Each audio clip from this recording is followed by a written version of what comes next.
Hello, my country people. Let us join Papa Tinubu to rock this latest dance wey in dance. Abemina corner me will call dance with Oga Tinubu.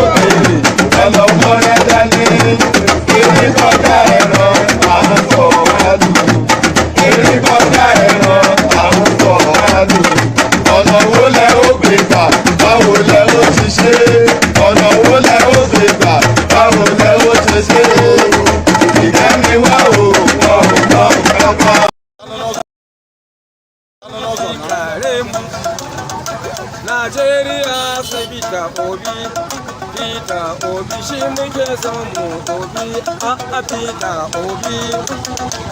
Nigeria sai Peter Obi, Chief International Peter Obi. Sai mu Peter Obi, hey Peter Obi shi muke son mu gashi Chief Peter Obi. Sokoto sun faɗa mana sai dai Peter Obi. Kanawa ma sun ce sai dai fa Peter Obi.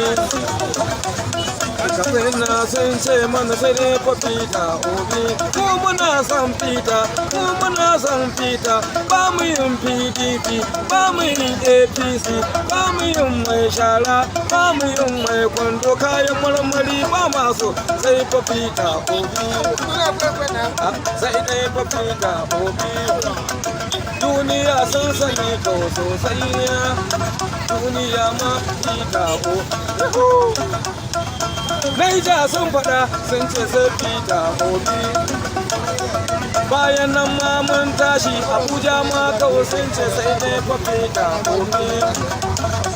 Sokoto sun faɗa sosai sai fa Peter Obi. Na gode Peter Obi, ga name ga suna na Peter H-A-R-U-N-A. Ka ji suna na aiko yanzu H-A-R-U-N-A. Ka ji suna na yanzu. Ina nan Kaduna ina waka ta sai dai fa Peter Obi. Musa Igabi local government ni nike zaune. Igabi local government ni nike zaune. Amma a can hayi na ragasa. Amma a can hayi na ragasa sai dai fa Peter Obi. Watsa ma duniya kowa ya san fa Peter Obi.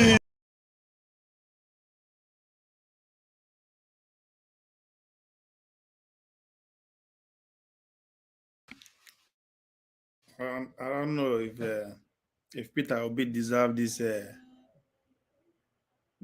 praise after poor performance when he put up yesterday. Anyway, make I no start with beefing obedience. Now, good morning, Ekaro. Good afternoon, good night, anywhere you are joining from. Welcome to another episode. Today, I don't know. Today is a very special day. If I, for the lack of words, it's a very interesting day based on what we will talk about. But first, if you know they follow American politics, I think I will advise, especially if you are a Nigerian and you live in America, follow the election closely. Now the same thing with the Abu Nigeria is the same thing. It's just that you can easily differentiate say one are analog and one are digital based on America, one are digital based on their experience. They don't like refine all the loopholes, they've been able to build it over the years while we just start. And that that one push me to what we will talk about today about the former president of Kenya, Uhuru Kenyatta with the advice here by saying that no one government can fix all Nigerian problems. And he made a very valid point. You know, there's a need of continuity and that. So, but we'll go into that. So, yes, the American politics is becoming tomorrow night be the election of midterm because they always do a midterm election every 2 years to vote for their senators and their House of Representatives. Okay, that's just one like minor difference. Maybe at times, as time goes on, I think we'll get there too. Where would we evaluate our representative often instead of every 4 years? So, but that of Georgia, I think Georgia, Nevada, and uh, Philadelphia, but that of Georgia in particular will determine who we take the majority in the House of Senate. You know, America are 50 states pretty much, so they have like 100 100 senators, so 50-50 each. They are even in the House, 50-50 for the Democrat and Republican.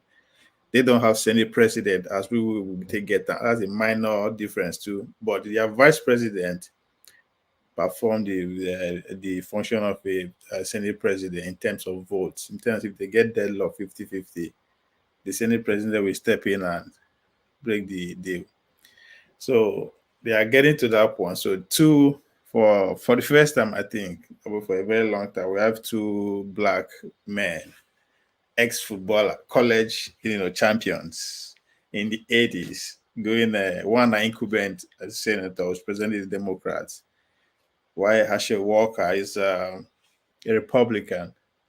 So it's very interesting. It's very, very keen contest. Millions, hundreds of millions have been spent already just to elect a senator.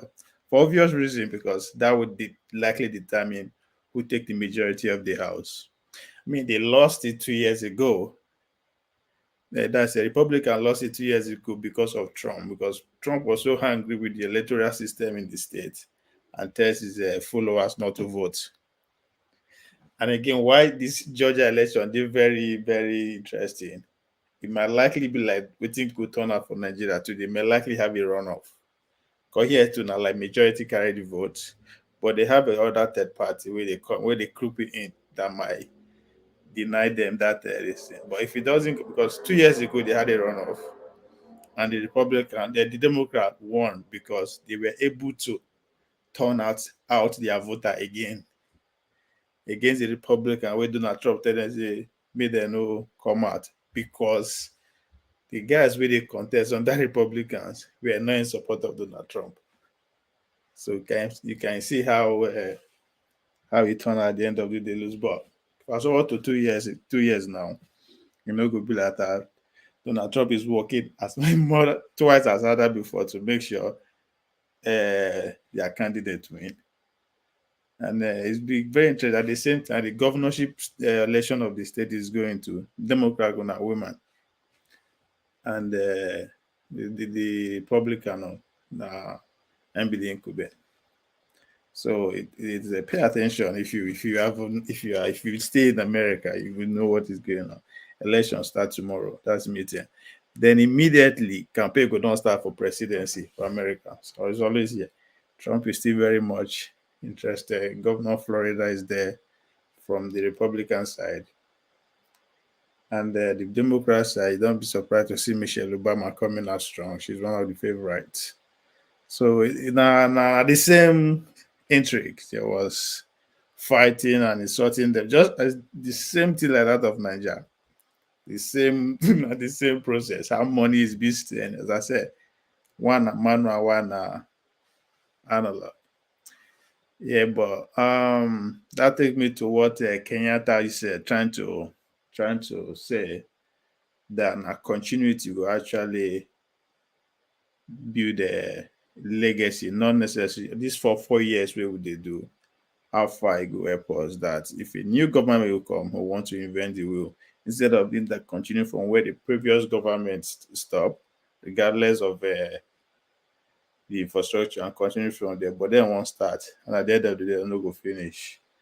And that make me curious. And I begin to ask, 50 years from now, What are we going to be celebrating about administration of Obasanjo, about administration of Yaradua, good luck, Buhari, and possibly the incoming one? 'Cause it depends on the kind of institution they were able to either either initiated or even actually carried out. And that make me think of the likes of Obasanjo, for instance, that bring a ICPC, EFCC. 50 years from now, I think we should be able to refine those institutions and make it just like the way FBI and CIA is. Because if you read the history of FBI and CIA, the wars past the way we did one now. Although we could look back, we could say, oh, the man we started, I'm using against opponent and all that. We might say bad things about it, but if we're able to refine it, that would be pretty much be Obasanjo legacy. And as far as the country exists as in Nigeria, those institutions will serve. So things like that. If you look into Yaradua, what did the man actually bring? I don't know. And if you want to even go back to people like them, Babangida, as far as Nigeria or Lagos exist, Tomberland Bridge will ever be there, and that man they will not get off forget them. So so when I think about that continuity, as some of these presidents they come in and go, how many of them do actually initiate a project that we actually stand the test of time? So we'll talk more about that. We'll see other people's review about what Uhuru Kenyatta is saying. Well, let me go and stop boring on my dry take and dry story. Yes, for our somebody was supporting the show. For our supporters, thank you. For those who will come on the screen, the comment section, those who buy coffee, super chat, cash app, thank you very much. And let's get it started. Let's get it going. Alhaji Pastor Evangelist Honorable Ajale Koko Ekaro. How you doing, Ovie? Mo wà pa. Àwọn ìyàwó ń kọ́. Ìyàwó mo ti send the vacation. Ìyàwó ti sá lọ. Mo sá lọ. Àbí na inflation. Na inflation make you send your wife on vacation. I want to discover mini talaka ni mi. America no good though. Na inflation make wife run away. Right. I don't blame them. Even me to have run away.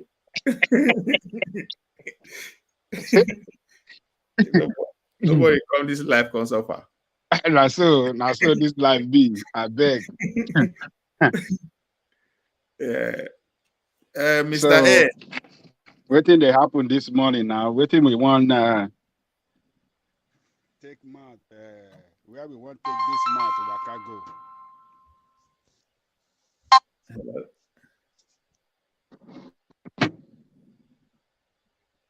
Hello? I say where we want carry mouth waka go now. We're starting from your area. Say na your constituency dey reign now. Well, no, not necessarily like that. And Dino, say Dino is taking a shot at pretty much everybody. I don't know why, for some reason, except Konkoso, the guy was PDP is in panic. Yeah, man. It's not looking. It's not looking. I saw some information. It looks like it's not looking. Not looking good at all. It's not looking good. For any of them. Panicking. Yes. So Tinubu not strong or fit for presidency. Obi's popularity wins. I think that caught my eye more. That would be popularity going down. I think I will agree with that, but let me see the reason. Based on, okay. Huh? Now I was saying based on what? Yeah, let me see what I mean. This is Dino. Oh, Dino is saying it. I think this is Dino speaking. Oh, I didn't forget about that, you know. No, So. but no. What do you expect him to say? No, you can't forget about him though. So, oh, you think you think it's objective? it might be a clown, but he's an insider. I mean, for somebody who's a senator, you can. You might. No, be, but I'm saying, do you think he's objective? Can he be objective? You just have to look in between between the line, and you see the bullshit and you know. Yeah, no, it's fine. Now I'll just say one thing before you read it. Huh? So yesterday I was a little bit surprised. I don't know if you noticed that I've never seen any, presidential debate or presidential town hall where a spokesperson for one of the candidates is asking questions. Yeah, I think I know. What was that all about? No, but if you look, everybody that is actually there. No, it was. I mean, anybody there could ask question. It doesn't matter whether you spokesperson or not. Can actually link everybody. No, but they're not supposed to, Ajali Coco, right? No, listen first. You can link every one of them to each one of those guys. Even the Abati himself, is he not a PDP staunch man? He's a PDP chieftain now. It's not fair. We're forgetting. No, but that's what I'm saying. You just where is Labour Party spokesperson? Why can't they ask question too? What are you talking about? So what is not fair? No, what I was thinking that maybe it was a setup. It was a setup. It doesn't matter whether it's a setup. He asked a question. I don't have a problem with it. And he answered the question well. So what's the problem? No, it's not a problem. I don't have a problem with it. What I'm saying is that, when you have like a presidential town hall, it's for the audience, So look, if your spokesman is asking something that's like, it's like you don't use, like town halls or debates to score cheap political points, by parties.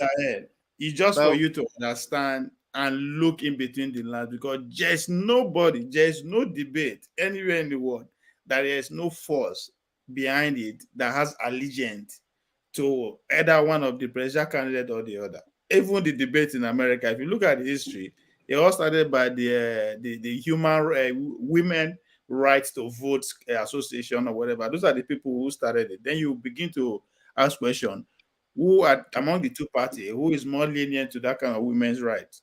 You say it's the Democrats. So will you now say because of that you are not going to be part of the debate? Who said that? You can't. No, I'm just saying that. No, I'm not saying about. I'm just saying. This debate, to be fair, they are meant to be neutral, right? The questionnaires. But everybody was there. Obi follower was there. They were fighting. I don't know.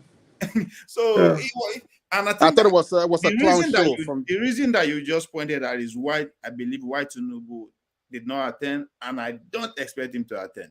I don't care about Tinubu whether he attend or not. No, I'm just saying that is the same buyer team that he's going to send, because it's a media team. Arise is led by somebody very prominent in society who has a political lineage. Yeah, but that is Nigeria for you, right? Oh, everything is done upside down. Tell your guy to invest in media. To become a president is not a child's play. The guy doesn't have any issue. Tell us no go be president. We are not. He doesn't have any issue. It matters. He doesn't have any issue. He's running his campaign the way he wants to run. Let him run his campaign when he wants to run it. He has his own strategy now. He seems to be complaining. Complaining? Me complaining? He's the one complaining too. You say I'm complaining? No, you are pointing out the obvious. No, exactly. I'm not complaining, yo. I don't, because I think it's fine, but I'm just saying, like, for the sake of being neutral, I think you have to be seen to be neutral, not like one-sided. I thought it was a little bit weird, but anyways. It's very hard to be neutral at times like this, but what I expect, they could have done a better job. The whole setting is just too poor. It's too poor. It's just clownish, They don't even need that many people in the audience. Because it looked like a clown show, because all the people there, what they're supposed to have there is, because like when they do in the States, for example, they put real voters there. When you do a town hall, presidential town hall, real voters, people, not campaign people, are supposed to be there asking true questions that impact the real people. Not some political guys, asking. Stupid political questions. Anyways, you are taking. I see. I see. I think I see what you are saying, but I there is agree no with him. way. I think well, I agree with him right there that it would have been better if we are to be ordinary folk ordinary folks, that's how you do that it. live in that No, community, Yeah, you sitting don't down, see. asking You don't see questions. that. asking questions about what That would have concerns been, them. yeah, What does Dido know about what the real people feel on the streets? yes, yes. He's making his, he's living in his mansion. He doesn't know the true price of things on the streets or whatever. He's don't want to ask Mm-hmm, questions. Come on, mm-hmm. that's what I mean. I'm not saying that Obi have it tough or whatever. I don't care, but what I'm cared about is that if they have to be professional and be neutral, the audience who's going to ask the question is for the people. It's not for them. They are still making like an inside game between themselves. Mr. Ed, do you not feel that Dino punked Peter Obi a little bit? Not at all. Not at all. Not at It all. did. Nah, it was, nah, come on. It Did, was. I think. did you not see how Anyways, did you not see how his voice suddenly went I high guess pitch? that's It your made him opinion look now. like a victim. It made him look like a victim. Yeah, now you can clap for Mr. yourself. You can clap for Mr. yourself, then one man. Mr. No, A. it's nothing to do with me. But I What do you want me to say?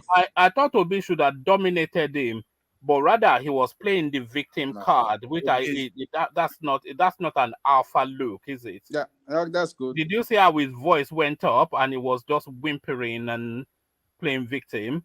Yeah, but that's Why are you always picking on me? Why are you always picking on me? Thankfully, he did not cry, but I guess he also pee in his pants as well, right? eh? He pee in his pants, You his heard pants it as well. now. I did the video on it, and I'm sure you've seen the video. It was just, All I did. it was just so sad. I felt sorry for him. Do you want to be feeling sorry for your president? I don't even expect Ordinary Dino. Ordinary Dino. If he can't dominate Dino, how can he go and dominate the French? That's the richest thing I've heard the whole day. One man, that you feel sorry for. Dino, You feel sorry Dino is for, making fun of him on the internet now. No, all over. He's mocking, and Reno Mockery is mocking him. They're all mocking him anyway. Of course. What do you expect? Look, Those guys are not crazy. Those guys are crazy guys. Oh, that's exactly. Dino are dead over crazy. He wanted to cry. I mean, unbelievable. Of course, it does. Yeah. So what I wanted to say, what I was saying to you, OVA, maybe I don't know the Whisper. Do you know the Whisper? I think it's an online publication. But we have to see how it unfolds in the coming weeks. I think they got like an inside information from the campaign team of PDP because I think they did some assessment, in some states. It looked like they are really bleeding a lot of their voters.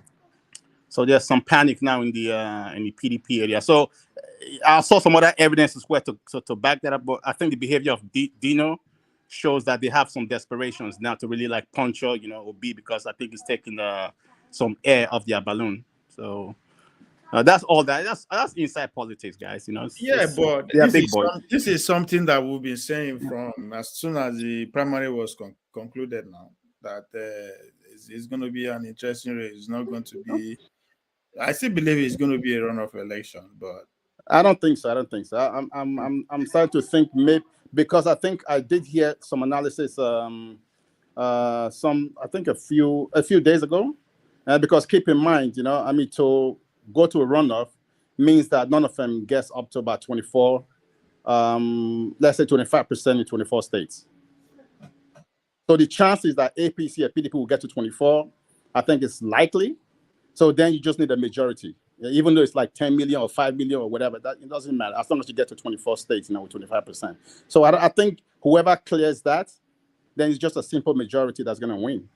So, so it is likely that you will go, you will have like a winner in the first round. If you said that PDP is bleeding, right? Mm-hmm. Which it's likely so. It is. That's a fact. Mm-hmm. Where are they going to get 25 from? 25 states from? Yeah, so it's 25%. So what bleeding doesn't mean that they can't get to 25%. Even though you don't win the state, you can still get 25% maybe. But then the question, that's what I'm saying. Because if you say, look, if Tinubu gets to 24 states, 25%, and he gets like 1 vote more than Atiku, anybody else, he wins. I know. That's just the bottom line. So if you say Tinubu is not going to get up to 25% in 24 states, exactly, then where's the runoff? I'm just saying that at this point that you strongly make a point that I agree with, that PDP is bleeding. Yeah, they're bleeding. And it's bleeding for a very strong reason that and APC too. Never seen before. APC is also bleeding as well. So I don't see them even pulling 25% off on some states. Okay. Yeah. So, no, I'm just telling you the analysis that I saw, that it's more likely that they get 25% in 24 states than not. But we'll see. That's also a probability too. I agree. Yeah, we'll see. That's a probability too. Because even the APC too is bleeding. Yeah, they are bleeding. They are closely. Bleeding. So don't forget. I think we over. I think what we are doing, we are probably. I don't know. I think the electoral law that they have right now, where I don't know who said it, like yesterday. I watched a show. Somebody said yesterday, or maybe it was one man that asked the question, like, hey, it looks like Tinubu and maybe Atiku, the old guys, they are campaigning from the top. So like they are campaigning through stakeholders, right? Big guys, the governors, the senators, their structures, whatever. They are campaigning from the top to go down to the bottom. It looks like the other guys, maybe like especially like Obi, is going straight to the grassroots, to the people directly, because he doesn't have the structure or whatever. No, that's not Obi. Obi is on the media, just having fun. No. Obi is on the ground. I can tell you. I can see. Where ground now? When has he been to the where he go ground? Show me anywhere he has been to the ground. They are doing canvassing most of all the polling units in states or whatever. Yeah, they are. Look, where Obi they shine with the Sian, with the give and credit. We know. It's what you are seeing. But it's not me. That's why I say I challenge you now. Bring the grassroots mobilization. I will send it. Put your Easter on here. I will send it. I'll send some link to you, just to give you like some. Ovie, you say where Obi they shine. But with your permission, can I play like a 40-second clip? Just 40 seconds. Go ahead. The audio is very poor, so listen very attentively. But listen to this. You are saying Obi is shining, but listen to this.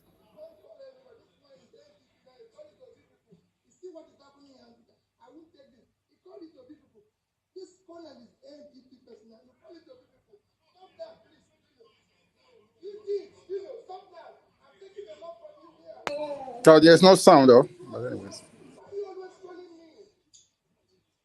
Very quickly. Just to give you some. All right, so that was Obi just crying after he was being bullied by Melaye. So I don't know, man. We saw it live, didn't we, Obi? The bullying of the presidential candidate by the court jester. But one man, that's what they describe as Obi shining, right? That's Obi shining. That's what I mean. Because he was crying after being beaten, but after being bullied by Dino Melaye. I mean, it's just what the hell? Yeah, let's bring Governor Prestige. He wants to come and fight. Let's bring him on. Okay. Who's the referee? Man of Prestige, go. Say you won't fight now. What have we done this time? Man of Prestige. Okay. Man of Prestige, take it easy. No way. I don't scare him. I've scared him. It looked like there's tension between two of you. You don't know. Yes, right. That needs to be resolved of you. Huh? I said it looks like there's a tension between you and Man of Prestige that needs to be resolved, You guys have too much testosterone. No, Man of Prestige. Man of Prestige is a future in-law. It wants to be your wife, so I can't fight my future in-law. We're good. Well, we're good. Yeah, I mean for me, the next town hall meeting, whatever they call it. There's no point having audience there. This is a TV program as far as I'm concerned.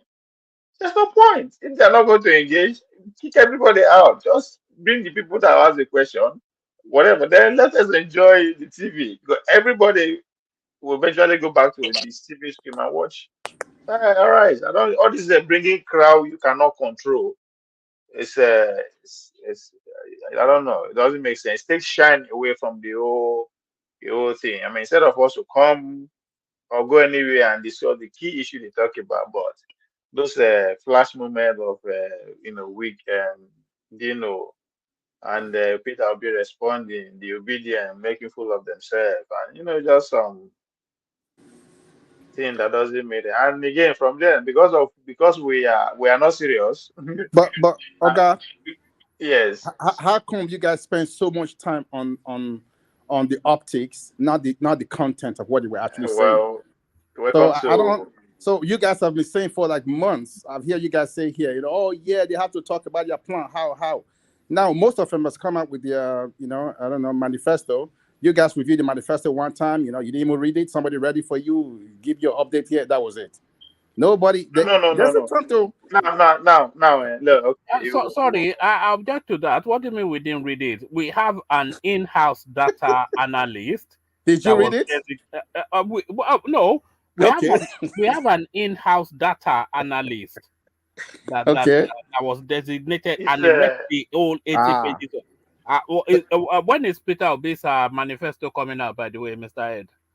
Oh, I think anytime soon. In March 2023. March 2023. So yeah. What I suggest you guys should do, and which maybe will be fair, is to when Peter Obi's manifesto comes out.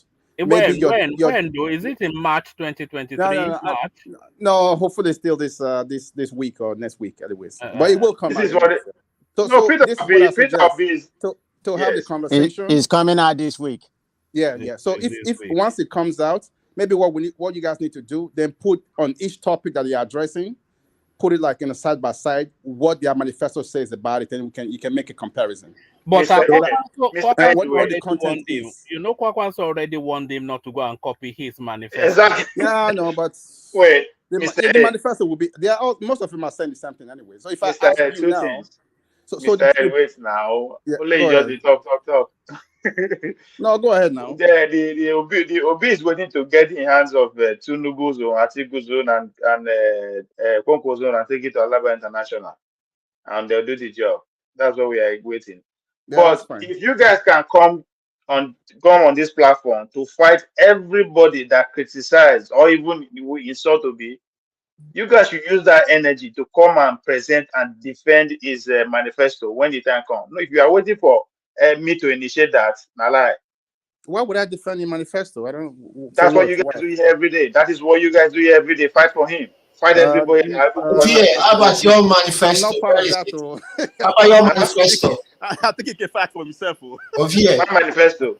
Tell me what you know about Konkoso, if not something that is in the manifesto. They asked Konkoso about his manifesto. He said they should go and read it. I mean, why can't he talk about it? Say what's manifesto? Who said that? Konkoso said that right away. Yeah, he said that. Now, Taga in the city. Yeah, I'm here. If I ask you, what can you say about Konkoso today? Everything that you will say is what is in the manifesto. Yeah, but we know that you know about him. That is because we do a good job by presenting that side of him. We don't fight people or insult people. The only thing you know about Konkoso is the stuff that he has done. Yeah, I think. Give us credit. Give me credit. I'm the only one on this platform speaking for him, but now I come here and find everything. You tell me something that you've been saying for months. You saw my comment. You saw my comment on the other fora. I said, Kurata has taken your main job. Now your job has been reduced. You are now. Yes, that would have been a fact, but he's only been Konkosia for like what, a week? For 1 day. No, for 1 week actually. Are you sure? It's been a year. I think today is his last day of being there. Because one person might say Kulata now is a data man. Maybe I need a data man, not. Oh yes, I actually got scared too, but unfortunately, it cannot continue. Okay. I think Nigerian politicians' manifesto is like what would I say? Da Vinci painting. So they paint. No. Hold on. They're not gonna fit it. They will not do 1/10. It's true of here. They won't do 1/10. Don't put Konkoso in that. No, listen. Don't put Konkoso there. It's not different. It's not different. No. Konkoso put practical things. All Nigerian politicians manifestos are written by professionals. Just fancy fancy things they write there to to up your it's nothing. They won't perform that. They say, I see what you are saying, but Concoso is a class apart. Okay, Concoso does not have a manifesto. They have a blueprint. They asked him to say what is a manifesto. He said they should go and read. It's a New York bestseller. It's a New York bestseller. What he has. On where? Amazon. One man, has any Concoso manifesto be sold on this channel? No. Ovia, you should come and sell it here. You should come and sell it here and give one man commission. Come and sell it here. You have to wait on. You have to join the list. The one that has been produced, they sold out within 5 minutes. In Kano, if you sold out in Kano, for sure. If you say in Kano, yes. No. It was launched in Lagos actually. So okay, but where is it sold out? In Kano or in Lagos? It's sold on Amazon. Yeah. Okay, then I believe you. Sometimes I'm on your side. You know that. I know those who are on my side. I know that will pay to be on my side when we eventually win the presidency. The rest of the guys have to pay. Yes, one man. Let me bring you a headline just so that we can kick it off. Peter Obi will only mount podium with his peers, not surrogates. Donyi Okokwe slams PDP APC after debate. So a lot of people, of course, they were a bit put out by the fact that only Peter Obi and Kwakwanso turned up. The Director General of the Obi Dati Campaign Organization, Donyi Okokwe, has said that Peter Obi will only appear at platforms alongside his peers and not representatives or surrogates of presidential candidates of other political parties. Speaking at a press briefing that was attended by correspondents in Abuja, Okukwe said the arrogance being showcased by presidential candidates of other parties seeking to contest the 2023 election is unimaginable. In his address, Okukwe said the plan to change Nigeria must be carried out with some level of orderliness. So these are his words. If we must change a nation, we must be ready to follow order. If we want to have a presidential debate, let it not be a mixed match. Let us begin to learn things properly. If you cannot come, just stay away. Speaking further on the representation of the presidential candidates by their running mates, Okukwe said Governor Okowa tactically tried to pretend that the office of the president and vice president are the same. He said, to add insult to injury, yesterday at Arise TV town hall meeting, the vice presidential candidate who purported to represent his presidential candidate sought to explain his presence under the obnoxious pretext that the presidency is won. This is a blatant lie and, to say the least, a deceptive attempt to pull the wool over the eyes of Nigerians. Okukwe told correspondents that he had contacted presidential debate organizers and got a confirmation that the outing was going to be a presidential debate. He, however, expressed his disappointment at the turnout at the event during the debate. Okukwe said, I exchanged messages with organizers at the event, etc. So let me leave you with that. So maybe kick it off with that.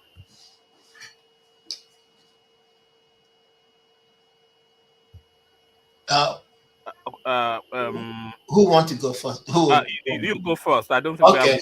Okay, I will go. I'm here now. Hello. Okay. Whoever wants to kick it off. So, Okukwe's indignation at the lack of attendance by Atiku and Tinubu. So is it right? And what's your take? So somebody kick it off, and then we take it from there. I mean, I think Mr. Ajala said he want to go. So is Mr. Ajala go? Do you want to go? I can go. Man, I proceed can go. Okay. What's going on? Okay, then, Mr. Ajala, if you don't want, I will kick off. All right, you go, Tiger. Okay, you go. Yeah. Okay. I think they are right in a way because this is a presidential debate, and the contestants being like APC and PDP, they should be there. I don't know what valuable reason they gave for being absent, but in my own estimation, P2B should, whether other contestants appear or not, he should keep going to those kinds of debate, because then it will endure him to certain people maybe who still have doubts. Maybe they can veer from that angle, saying he'll be more responsible and more responsive to their needs when he becomes president. However, for Tinubu and Atiku, some Nigerians will begin to abhor them for the fact that they don't want to come before them. Then it looks like a master slave relationship when they become president of Nigeria. So that's the angle I'm looking at it. And I've always said on this channel that Tinubu need to sell. He has his own crowd, he has his own voters, but on the other side of the divide, he hasn't crossed the channel yet to meet the other people. So sometimes he needs to appear on programs like this so that he can doubt the doubters and sell himself to the other side of the divide, because we've always said that politics is local and they have structure. APC have structure, and we on this program it's been mentioned several times that local people will vote. There are people who are likely to vote, but one thing we see in this election is that the voting age of young people has increased, and the middle class people who don't usually vote, who are not usually interested in Nigerian politics, they are now engaging now in Nigerian politics, and these are the people that Tinubu needs to appeal to. So, and these are the people Obi is appealing to, but some of them are still undecided. So for Obi, he needs to appeal to people who Tinubu are appealing to. But for Atiku, I don't understand why he's not there, why he has to send his... it was in Morocco, apparently. Doing what? Well, dancing babes. Okay. What base Morocco is going to give him? Is he understudying, like laying pipe from Nigeria to Morocco then to... That guy in the city. That guy in the city. You Yes. know they cannot attend all the events, right? Yeah, but this is very important because this is a rise. It's very important. All the events are important, but they have to actually choose and pay. You can't be everywhere at the same time. Yes, stop making excuses for them, please. No, yes, I'm not making an excuse, because that is what I will do. This because you did that yesterday. Stop it, Ovie. Can you listen? I should not speak. I should not make case for anybody because you say so. I should make case for Obi. No, what I'm saying is, Ovie, man of prestige. This is a competition. If I will decide which one will favor me or not, the man they sit down. This one will not favor me. They move ahead. Why are you? Ovie, he's Atiku is struggling, as you can see. He's struggling. Yeah, he's struggling. Yeah, I want him to deal with that. No, he has. When someone is struggling, you want to appeal to people to vote for you, but he's not. But you also understand Atiku is not a rookie in this game. He's been in the system for long. You know what? It doesn't matter, but the dynamics of the politics has changed. It's changed. Are you the one to educate him on that? I'm not saying I'm gonna. You yourself, you know it. Oh, okay, why did your principal come? Where did your principal come for the debate? Because he's alienated. Does it mean he's going to be at everyone? No. No. But this is very important. This is being relayed. You are not the one to determine what is important to them. They will decide, not you. Okay. I don't think they shadow. One man, do you want to say something? Or? No, I wanted to come in. I was just waiting for a window to come in. But what I'm inviting you to consider, Tiger, is that there are two types of politics going on at the moment. So there's the traditional politics that has always won elections in Nigeria, and that politics, it plays politics to power blocks. So to the imams that control like 100,000 people, they politic to that. To the sheikh or shehu that controls 5 million people, they'll politic to that. And then to the state governors that have popularity, they'll politic to that. So that's traditional politics. But then there's a new politics that has just come in this 2023, which is actually started in 2019 with Chore, which is a politics of the masses. So because they don't have access to those power blocks, they have to access the people directly and try to influence them outside of the power blocks that control them. So the politics of the power blocks is the politics of people like Tinubu, Atiku, etc., which is traditional politics. But the politics of somebody like Peter Obi, for instance, it has to necessarily politic to the individual person because he doesn't have access to the power blocks.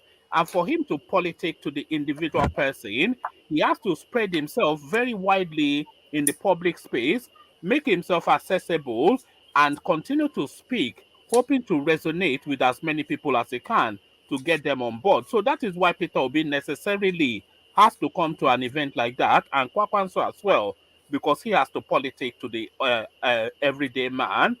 But Tinubu does not really have to. His own politics is to politic to Ganduje, politic to Yemsin Wike, politic to the Sultan of Sokoto, politic to the Afenifere, and if he can get those power blocks, then he gets their followership. So it's a two-tier sort of politicking that we're seeing. So would you consider that, Tiger?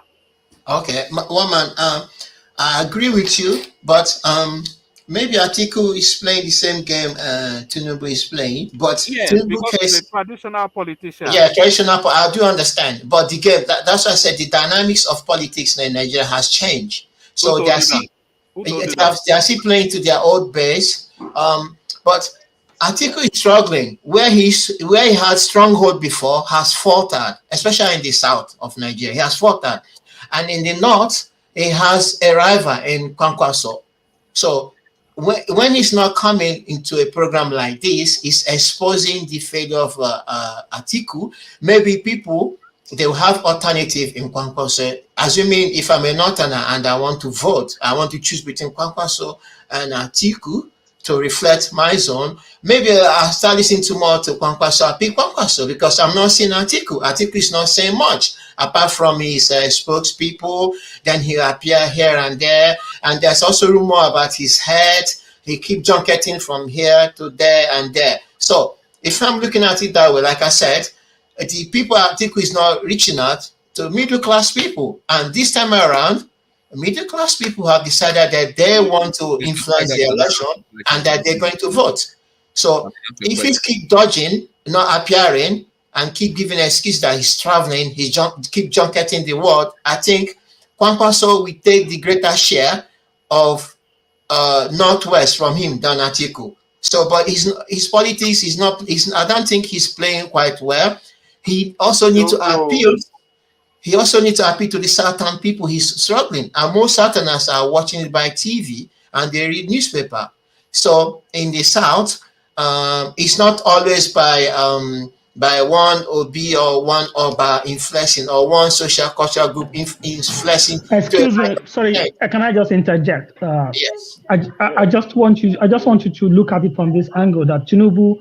I'm not talking about Atiku because I don't know how eloquent he is, but Tinubu is not that eloquent like that, and he doesn't want to go, and he would not, despite the fact that I'm a supporter, but he doesn't want. I'm sure he would not want to go to a hostile community like Arise, and then they will bombard him with some questions that he won't be able to deal with.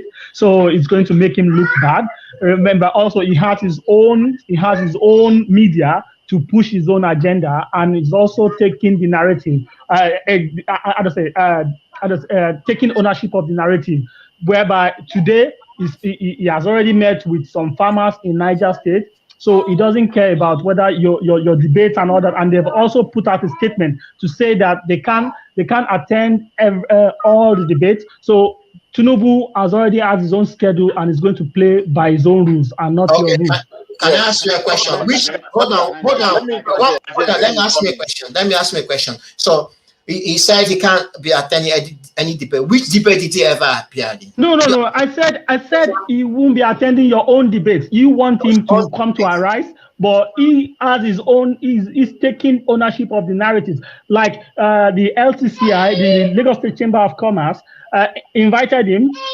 He sent a representation. I'm sure he sent a representation, but he didn't go. The next time he organized his own business community meeting. That's what I'm telling you. Now, yesterday there was a town hall he didn't attend, but today he organized his own town hall in Niger State. That's what I'm telling you. You do your thing, he does his own stuff, and he gets elected. Okay, let me ask you a second question, Tiger, right? can He you said give me a minute?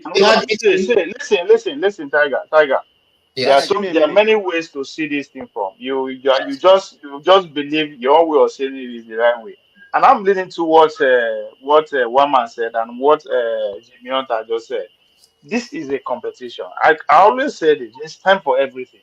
You are seeing through the lens of Obi. What Obi need is different from what Atiku needs. No, we are not seeing from Obi's angle. Listen now. Just listen. Let me bring my point. Then you can continue. You understand? Where one man said something about two way of approaching this thing. You understand? And again, coupled with that, there's what they call competitive advantage. As I said, whether you like it or not, regardless of what the inferior that is following Obi today, when it comes to who is popular among the people who will actually vote, it's still between Atiku and Obi and Tinubu. Why? Because of what one man just said. They have been in the game for long and they know how to reach the people that matter. They know what to do. So they don't have to jump on any invitation that comes just because everybody wants to see them. No. Jimmy pointed something out today. As we speak today, Tinubu was in Mina. Do you think being in Mina and being where he was yesterday will try to fetch him more votes? The guy being in Mina will pay him more. And again, he has a media house to actually push his narrative why he needs to be there and why he's not to be there. Okay. But most important in times like this, in times like this, who are people talking about most? He's not there, Atiku was not there, Tinubu is not there, but we are still talking about them. So these guys are not just there. They know what they are doing.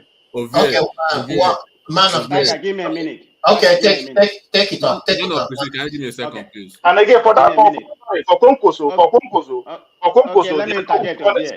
See, there's what they call compete when you are ready, not just because there's competition. Konkoso came out when his lunch. Listen, he came out because of his word manifesto. He just wanted the manifesto, just need for him to start educating people about it. That's why you see him there. Everything move is calculative. No be just there. Everybody they enter. It mean you go just follow the enter. No. Okay, Ovie. Competition. Tiger, can you give me a second, please? Okay then. Yeah, this case. Okay, man of press. Go ahead. Yeah, let me go ahead, please. Okay. I'll be going for a meeting soon. Okay, thank you very much. Ovie, this is specialist to you. I mean, I think you need to be ashamed of yourself. I mean, you're in a civilized world. I'm in a country. I mean, I'm not insulting you, okay? Just that word, okay? You know, I'm listening. Go ahead. Yeah, I don't like to insult people, but you know, you're in a civilized world, a place like America where we have a democracy, and you here sanctioning one of the leading presidential candidates who disrespected the country and doesn't want to attend the presidential candidate. And you have come off it, man. One man, please. One man, wait. Let him go. Let him go. Wait, one man. What did I say? Listening to Enigmatic, who was about to make a more insightful point. It's just good. So I'm not important. Okay, go ahead. You're always doing kumbaya. Don't do kumbaya now. Give us something. That's how you want to be. Okay, this is your program. Go ahead. Give us something. Give us something. Not. It's okay. Go ahead. This is your program. Okay. Let's hear from Enigmatic. That's fine. That's fine. No, it's fine. Let's hear from Enigmatic. Yeah, I'm not gonna take too long. But what I was able to take a little time to look to see that debate yesterday. As you can see, if I will rate those folks, Kwakwanso will be on the top. Like Ovie just said, Kwakwanso came out at the peak of his readiness, to hit the ball, to put his boot on the floor.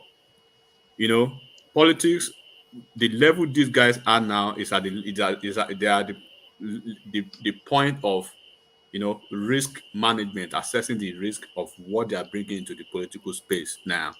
They can't afford to go or to find themselves in an uncharted terrain where they will not be celebrated. Already, like you will never find Wike, in the premises or within the confines of Arise TV because of some checkered history that they have. And I wouldn't expect any serious political strategist to advise somebody like Tinubu, right, to be within any narrative or anything organized by Arise TV, anchored by Ruben Abati or the folk. If it will happen, it will be on a different arrangement that they will have more or less like an MOU to the standard of what they will be producing. So by and large, what I would say is some people are already shooting themselves in the foot. I heard this morning that Obia said categorically that he wouldn't be attending any further debate, devoiding of Atiku and Tinubu's presence. Have you been doing this for a showmanship, or you've been doing this just for the camaraderie of one audience of the obedience? So you have to look at what we've been saying this for a long time. Ovie has said it. Kulata, almost everybody who can rationally uh, see through the lenses of reasonability of how politics are being played. The politics this is November 2022. They have how many months? 2 or 3 months. So you are going to where you punch the numbers. Tinubu has been in Kano State, right over here for the past 2 weeks or 3 weeks now. He's been within the corridor of Kano, Kaduna, and then one other state in the north because Is it Mina today? I'm Mina today. So what is he doing? Is canvassing for those votes because within the purview of their own permutation and their strategy now, I believe they already have a certain spread, within the expected constitutional need of what they want. So they just need to crunch some numbers in the areas where it actually matters. Not play to the gallery or not play to the cynosure of one audience that doesn't really pay to the that does not really make any advantages or any impact in their campaign. Kwakwanso was solid yesterday, and then Okowa even came in, to help out. I mean, to take the step for Atiku. But look at what he did. Look at what he did. We have to say the fact. Obi, he has run a good race. It's already eclipsing. It's already fizzling out. And then you can see the frustration when Dino Melaye actually taunted him yesterday. Dino Melaye played an N'Golo Kante deal for him yesterday, and he fell for that. He took the bait. And it's all over the place. Everybody could see that. I disagree with that. Enigmatic. Yeah, you know what? I also had Kulata and one man. I think I just wrote briefly that I think there are two sides to every story, right? Can I land my point real quick? I'll let you speak, please. Okay, then. Okay. But when you see Obi peaked almost to the end of the debate yesterday, there was this. I think he had like 5 minutes of grace when you could see the passion, you could see the raw narrative of his ideas. He was speaking from the mind. He was not coming with those conjecture of all those bogus, stories and stuff like that. He wasn't really pedestrian within that 5 minutes. Only if his team can actually capitalize on that kind of that small space to see, okay, this is your area of strength, let's work towards it. But trying to compete, you cannot compete with Atiku, you cannot compete with Jagaban. These people, apart from the fact that they are coming from a naturally oligarchic political party that has the structure across the country, they have the money and they control the narratives. They are dictating the narrative. They are dictating the pace. Obi is following the pace. Kwakwanso, as solid as he is following the pace. Even Abiola and Uchuore, they are following the pace of Atiku, regardless of how Atiku is suffering some disadvantages right now. Atiku is still solid. Atiku is still Atiku. Take it or leave it. So there's no way you will understand the fact that this right here, you can say, Tinubu is playing an own goal, but they are following through is a real, political genius strategy, and that will land them in Aso Rock. Oh, okay. Yeah, so just hold on. Tiger, hold on. Let me try and bring Mr. Alexander in. But before then, I Hello, think, yeah. Hello, yeah, Tiger. Hello, Enigmatic. Hello, everybody. How are y'all today? very good, sir. Okay. I followed with keen interest the debate via one man show yesterday. Obi didn't do credit to himself. I think he's beginning to understand that national politics is not state politics. I have contacted some people in some big wigs, some professors in America who are very close to Obi to actually coach him and train him how to address himself in a political setting like he did yesterday. I think that he came across very unprepared for the position of the president of the. Thank you very much. Thank you very much. Someone is telling me they like my car. You know, America will be. So, to he's coming across as if he's not prepared to take on board the biggest economy and the most powerful black nation in the world.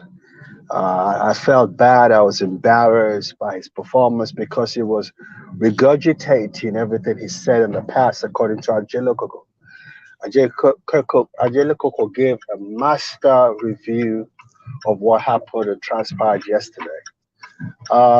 Essentially, Ajay Koko, to quote you, says the two biggest boys didn't appear, and it was obvious to see. But from my perspective, I thought Okowa did an amazing job. And I wrote on the comment section yesterday the difference between being a degree holder in psychology and being a first class brain medical doctor. He was articulate, he was succinct, he was assured, he came across an executive person. Peter Obi, my favorite candidate in the presidential election, came across. I don't know. I don't want to be too hard on him, but I was not pleased with his performance yesterday. Going forward, like Ovie said, this is a long political cycle. Although it's getting to the end, but the debates are off and on, off and on. So candidates can choose when they want to come on board and when they don't want to come on board. If anybody thinks that Tinubu will not appear in any of the presidential candidate debates, the person must go and see a psychiatrist because he would appear. If there's a 6 or 7 show on debates, he might appear in only one. But I'm sure he's a master of the game. He knows he needs to appear in one of them. So that's my position. I still retain my position that everything is falling into place for Jagaban of Lagos. So, Ovie, thank you for having me, and let you continue with your show. Yeah, thank you very much, Mr. Alexander. Yeah, Tiger, before I come to you, somebody said Obi said he doesn't want to appear in any debate if Atiku and Tinubu are not there. Who will they do? But that says it. That says a lot about Obi and what we have been saying about that space.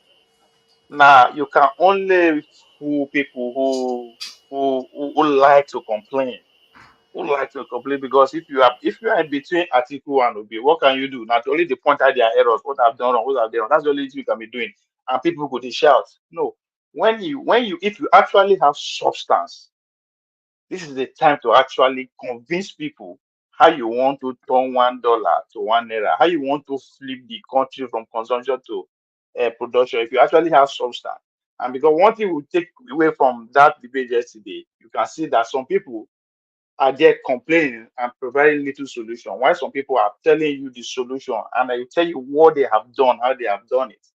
So Obi, that's where Obi is now. As he has gotten to that point that no substance to actually keep going.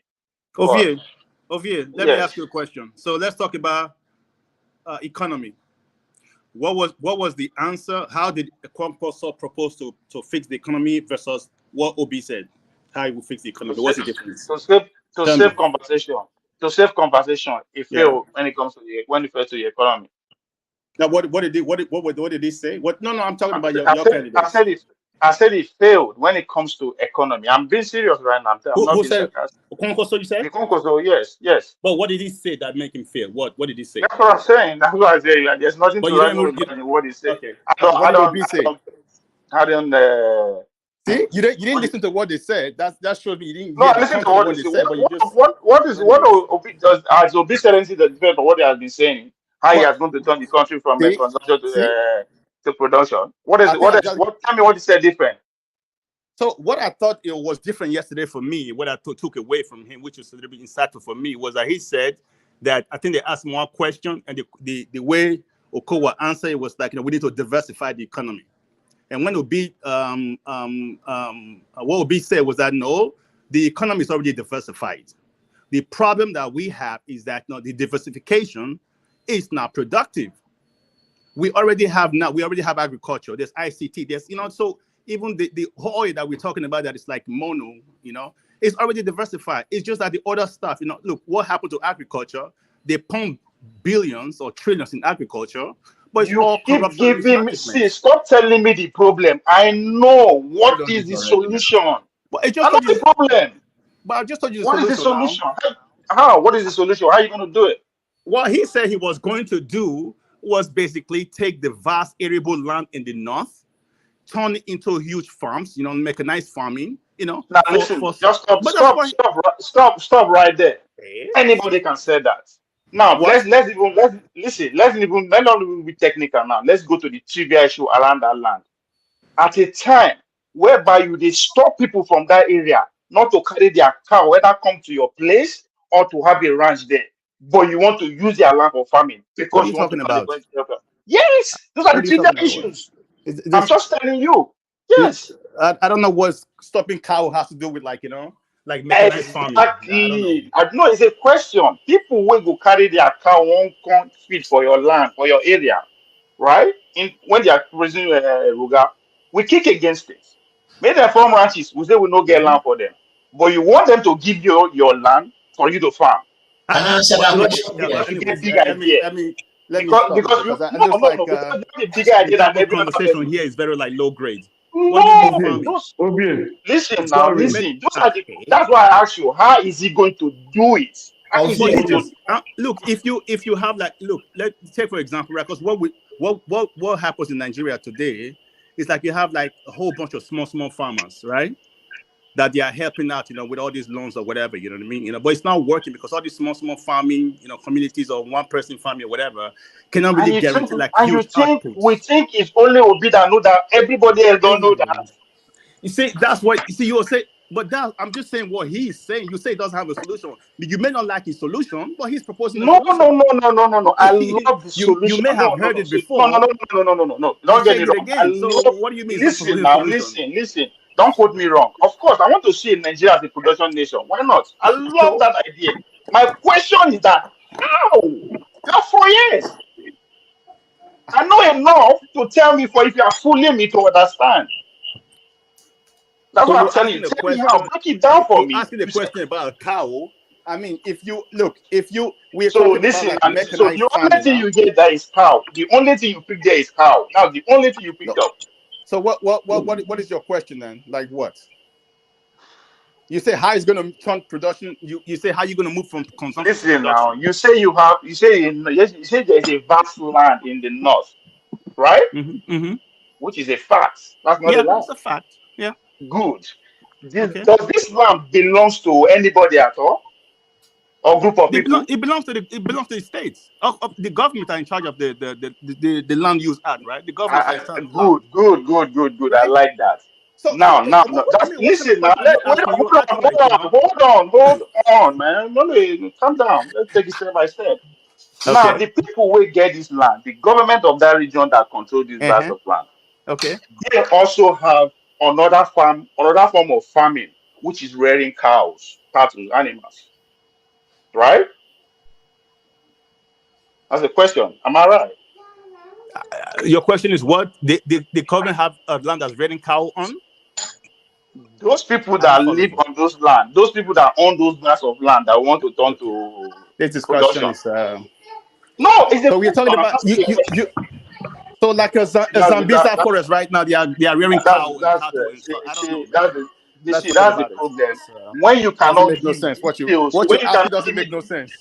it will not make sense to you because you don't have details of how you are going to compare Nigeria from production to production. That is a political statement. Anybody can say that. Ovia, I can You answer can't that give so anybody easily. with that. Ovia, Mr. Ed, let me answer Ovia. Ovia can when he's talking about turning the vast land of majority of land in the north into agricultural land, it's not that the government is coming to seize the land and make it theirs. It means that helping the farmers. Hold on. Of course, I know that. Those Exactly. people, listen now, those people who said we want to come and rail our cow in your land in the name of grazing, Yes. which we all kick against. Yes. But they can have this. Can you just see that's the problem? Just please let me finish, then you go. Because it's easy for you to just jump. That's what you guys are doing. You jump from consumption to production. It's easy to jump like that. But there's so much in between that if you cannot convince me how you are going to get it, it's not going to fly. Okay. That's the number one problem. That's the number one problem I'm trying to tell you. There's a problem in the country as we speak regarding the land, right? And thank God the Fulani heads actually pinned that into the forefront, where they say they want to continue establishing their grazing reserve in our lands. We say no, we don't want them. For reason that is best known to us, and whether we like it or not, we say that we are right or wrong. That is debatable. We say no, we don't want. They say, okay, let's provide land for them for grazing. We say no, we don't want. They should use their land. Right? But now because you are the smartest among all in Nigeria with a bigger brain, you say, oh, okay, let's go and use their land. And they will say, okay, oh, come through. This thing you are proposing is brand new. We never hear that before. Come and take our land and do it. Is that how it works?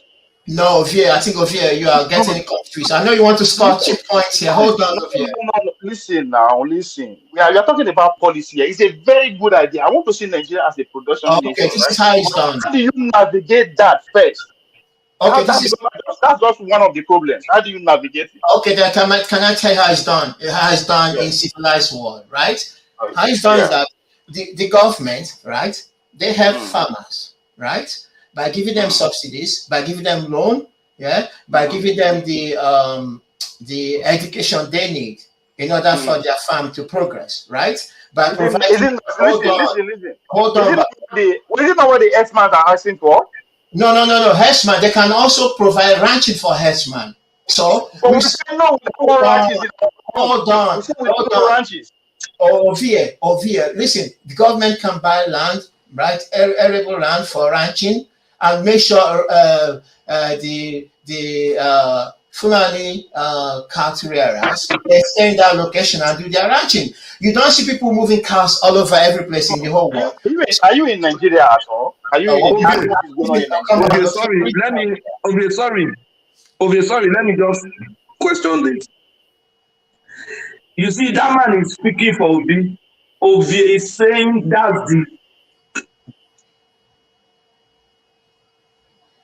No, I think he's been obedient have knocked him out. He's expected to tell us how he's going to make that happen. And we have just highlighted the challenges that policy might face. No, you are not one explaining, you are not explaining how he will do it. You are not Obi. Obi should be the one telling us that now. Okay, we are telling you. So you are speculating, you can do this, you can do that. No, that's not what we want. We want Obi to explain that to us. If I'm not doing it, if you are running for presidency. Okay, why is he asking? Okay, hold on. Why is he asking me that question then? If he's not expecting answer he's from saying that he's not asking like that. He's saying Obi did not tell us how, and I expect him to use the platform yesterday to explain how he's going to. No. And Obi, who is not running for presidency, already saw a problem with that policy. In that debate, we expect Obi to say, oh, we are like to have this kind of problem with this policy. Just because you don't believe it doesn't mean that is 1 minute. Ruben, but he was giving them 1 minute, so you can't use 1 minute to articulate all that, right? And you're not gonna come out and be saying that. So let's we are debating. How you might do it now?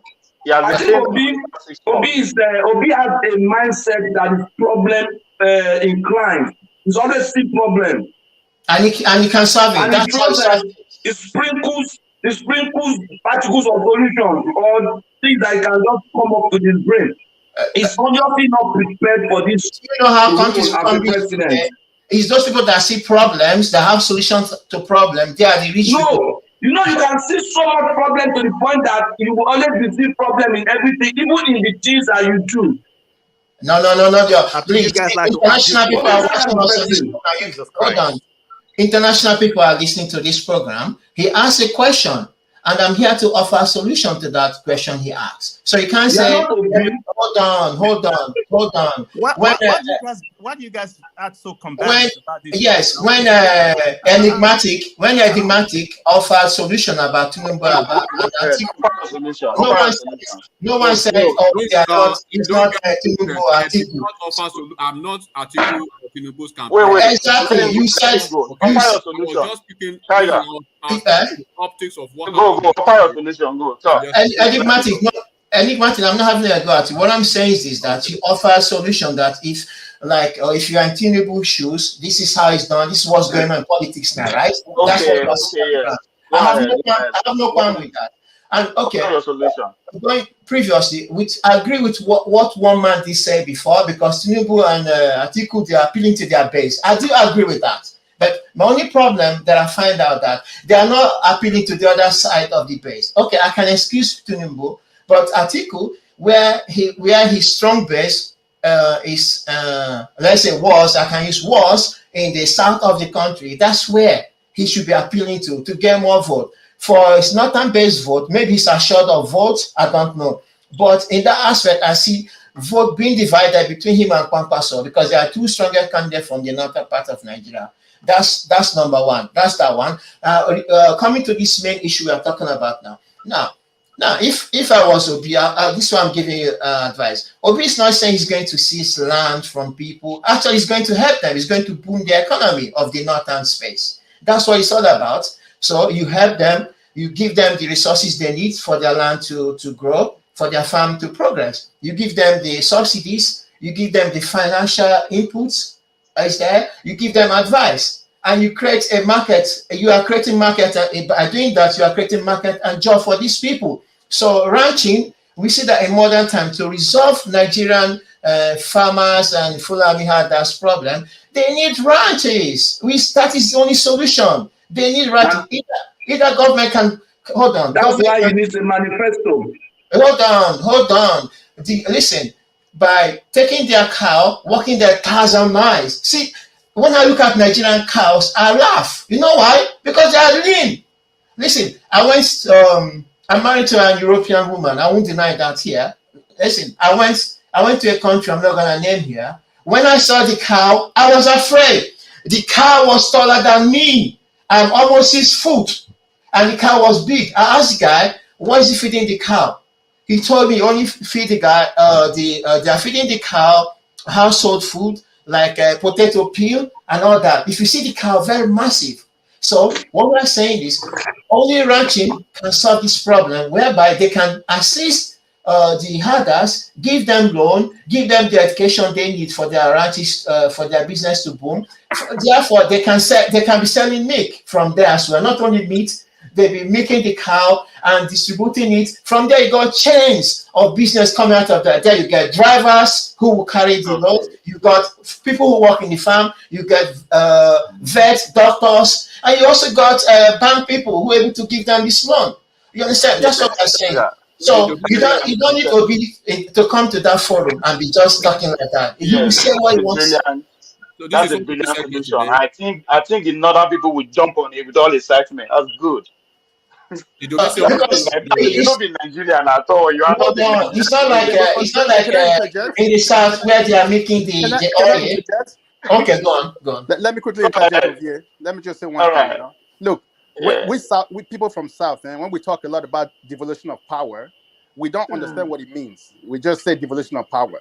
For the North, you know, that's just what I listened to one of the interview one time from a northern, political chieftain, and what he was saying was that, for the North, when they hear the Southerners talk about devolution of power and restructuring, what they say is that, hey, we keep the oil that we have in the South. You know what I mean? That you northern people, since you're poor, you're on your own.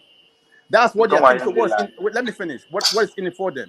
What he was saying was that I think what maybe that's the way I read it. What Obi is trying to do is you have to be able to sell the northerners something that in their area that they can use to generate income or let's say revenue for themselves before you can start talking about, because restructuring is going to happen when every state start to produce for themselves.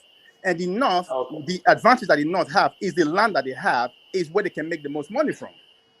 It's just as simple as that. Yeah. I don't know what is so complicated I don't about know. That's the problem. It's the simplicity that is the problem. Because now it has to be simple. let me ask you, man. You guys Let me ask keep you. it simple. Let me ask you a question now. Do you think what you just proposed or what Tiger just proposed has never been heard of before? As a brand new idea that Obi is proposing? It has been espoused several times regarding the value chain. Let me tell you something. So it's not new. Now we see. Stop. Let me say this, and Let's I'm done. I'm done. When I say this, I'm done. No. Let's have a conversation. Let's have a conversation. Don't run away, okay? Yeah. No, I'm not running away. Let me just say this. Yeah. Okay? So answer that question I just asked you. Answer the question I asked you. Has it been proposed before? Of course. So let me give you an instance. Why did it fail? Why didn't it work? Wait a minute now. Let me answer the question now. Okay.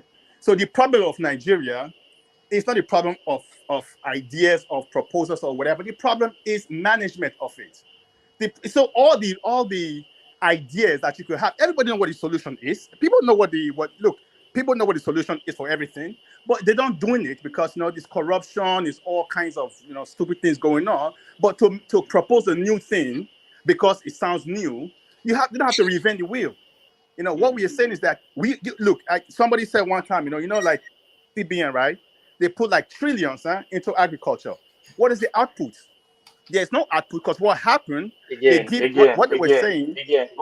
are going back to what the point you made before. I'm giving you instance whether this is already what I'm trying to tell you. I did not disagree with you now. I am not disagreeing with you. That policy is a brilliant idea. I never disagree with it. I'm not. No, but I'm saying it's not a new idea. But what I'm saying is I am trying to make you see where the problem is, but you don't want to see it. Exactly. Do we want to solve problem or do we want to sound intelligent? You have to recognize it. You have to recognize the problem first before you can solve it. Yeah, but that's what I'm telling you now. With the way what he said, that's what I was telling you. What I heard. I'm not making something for him. I am not disagreeing with you now, Mister. I'm not confrontation. I am not disagreeing with what he said. It's a brilliant idea. He's been saying it for the past 6 months. It's not new. He's been saying it. I know. Yeah, of course, but I think that's what Atiku was saying yesterday. I mean, he needs to find a different way to say something different, it is what he's believing, right? If you don't believe in it, then don't believe in it. What's your argument there now? What's your argument there, Mr. Ed? What's your argument? My argument is that it has a solution. But the thing is that let me finish now. Let me finish. He's been talking about his solution for the last 6 months, right? So you've heard it like many times. It's the same thing. It doesn't change the it's not changing the language. So it becomes very repetitive, So for people, they say, he's still talking about the same old thing. But sorry, Mr. Ed. Yeah. I don't have problem with the solution or the repetitiveness. I don't. That's not what I'm talking about. It is easy to say. I can say that. Anybody can say that. It's brilliant. Yeah, then what is the problem then? Exactly. That's what I'm trying to point to you out. And that's one issue that I pointed out might sound very trivial. It doesn't make sense. But guess what? If you don't cross that hurdle, all your idea is not going to manifest. And that is the idea of land. And I'm telling you how people are perceiving this thing. You understand? You want to listen now. The idea that you want to use their land, you think they don't know the usefulness of that land? People who live there, or the Nigerians, they don't know that. They know, for God's sake. That's easy as baby. Why is it not used? Why is it not used then? I'm trying to figure. Maybe That's why I asked you that question. That people who actually in custody of that land, they have a lifestyle. Despite that, the way we talk about lifestyle as if it's nonsense. It might be nonsense to us. Taking cow from one place to another, it might be outdated. Can you listen? That's a fact. It's outdated. But that is their way of life. So okay, Ovie, can I say something? I disagree with you because why? If you say way of life, people want to improve their way of life, and these people you are talking about, hold on, they are not ignorant. They know how farm is being managed all over in foreign country and how they are doing well, how they are doing exporting of their business. This is my own belief. When Obi comes out, I can't read, but this is my own thought. I don't know if it's true, but when Obi comes out and makes such proclamation, I think he has spoken to groups in the north about what he wants to do and how he wants to do it. So I think that's why he keeps saying that. Now, So that he can, yes, I agree with you. And see, what you are not seeing from here, I'm not against it. I am just saying, tell me, how do you navigate this hurdle? That's what I'm saying. You should tell me. I'm not saying it is not possible, but how do you want to do it? Because guess what? You are marketing something to me. You are trying to convince me to buy it. I want to buy it, but I'm not convinced enough. That is because there are details you are leaving out. These are politicians, for God's sake, man. They are politicians. Ovie. So look, I think the way you have to look at this thing, because I'm not here to defend Obi, to say this is. I'm just telling you because you said he did not have a solution. What I'm trying to say is that there is some solution in there. Maybe No. I never say he doesn't have a solution. Now. I say he needs to break that solution down. Yeah. This is the time. No, of course that would be that would be in his manifesto. Now, if manifesto. Well, it's not out yet, so don't blame me for being no. on the other side. I've not seen his manifesto. When I see it, maybe I will not be this. I will not be on the other side. No, I understand. But what I wanted to say over here is also like in let's say for example, a governor brings a company right to his state, right? So to build a factory, but the governor has to allocate a land to the company, right, to build a factory to create jobs. It's the same kind of thing, the government will allocate like, hey, this part for like farming, mechanized farming, whatever, something like that. I don't know. You're right. But that's what I'm saying. The governor is the one that's allocating the land, right? So yes, but in this case, it is not like that. There's issue on ground. That's what I'm saying. I am not saying the idea is bad, my guy. Of course, we have to be a producing nation one day. And how do we do it? We have to utilize all those land. I know that. I'm not stupid. But I'm just telling you, those are ready. It's very easy to say. These are politicians. We keep forgetting that. Be a politician. Ovie, can I answer that? Yes, go ahead. Okay, good. You see, I think the issue is because Obi does not have a manifesto. So, and he said that what he's saying is his manifesto. Unfortunately, he has not said what would be in a manifesto. For example, how he's going to achieve those points. Maybe transforming Nigeria from a consuming nation to a producing nation.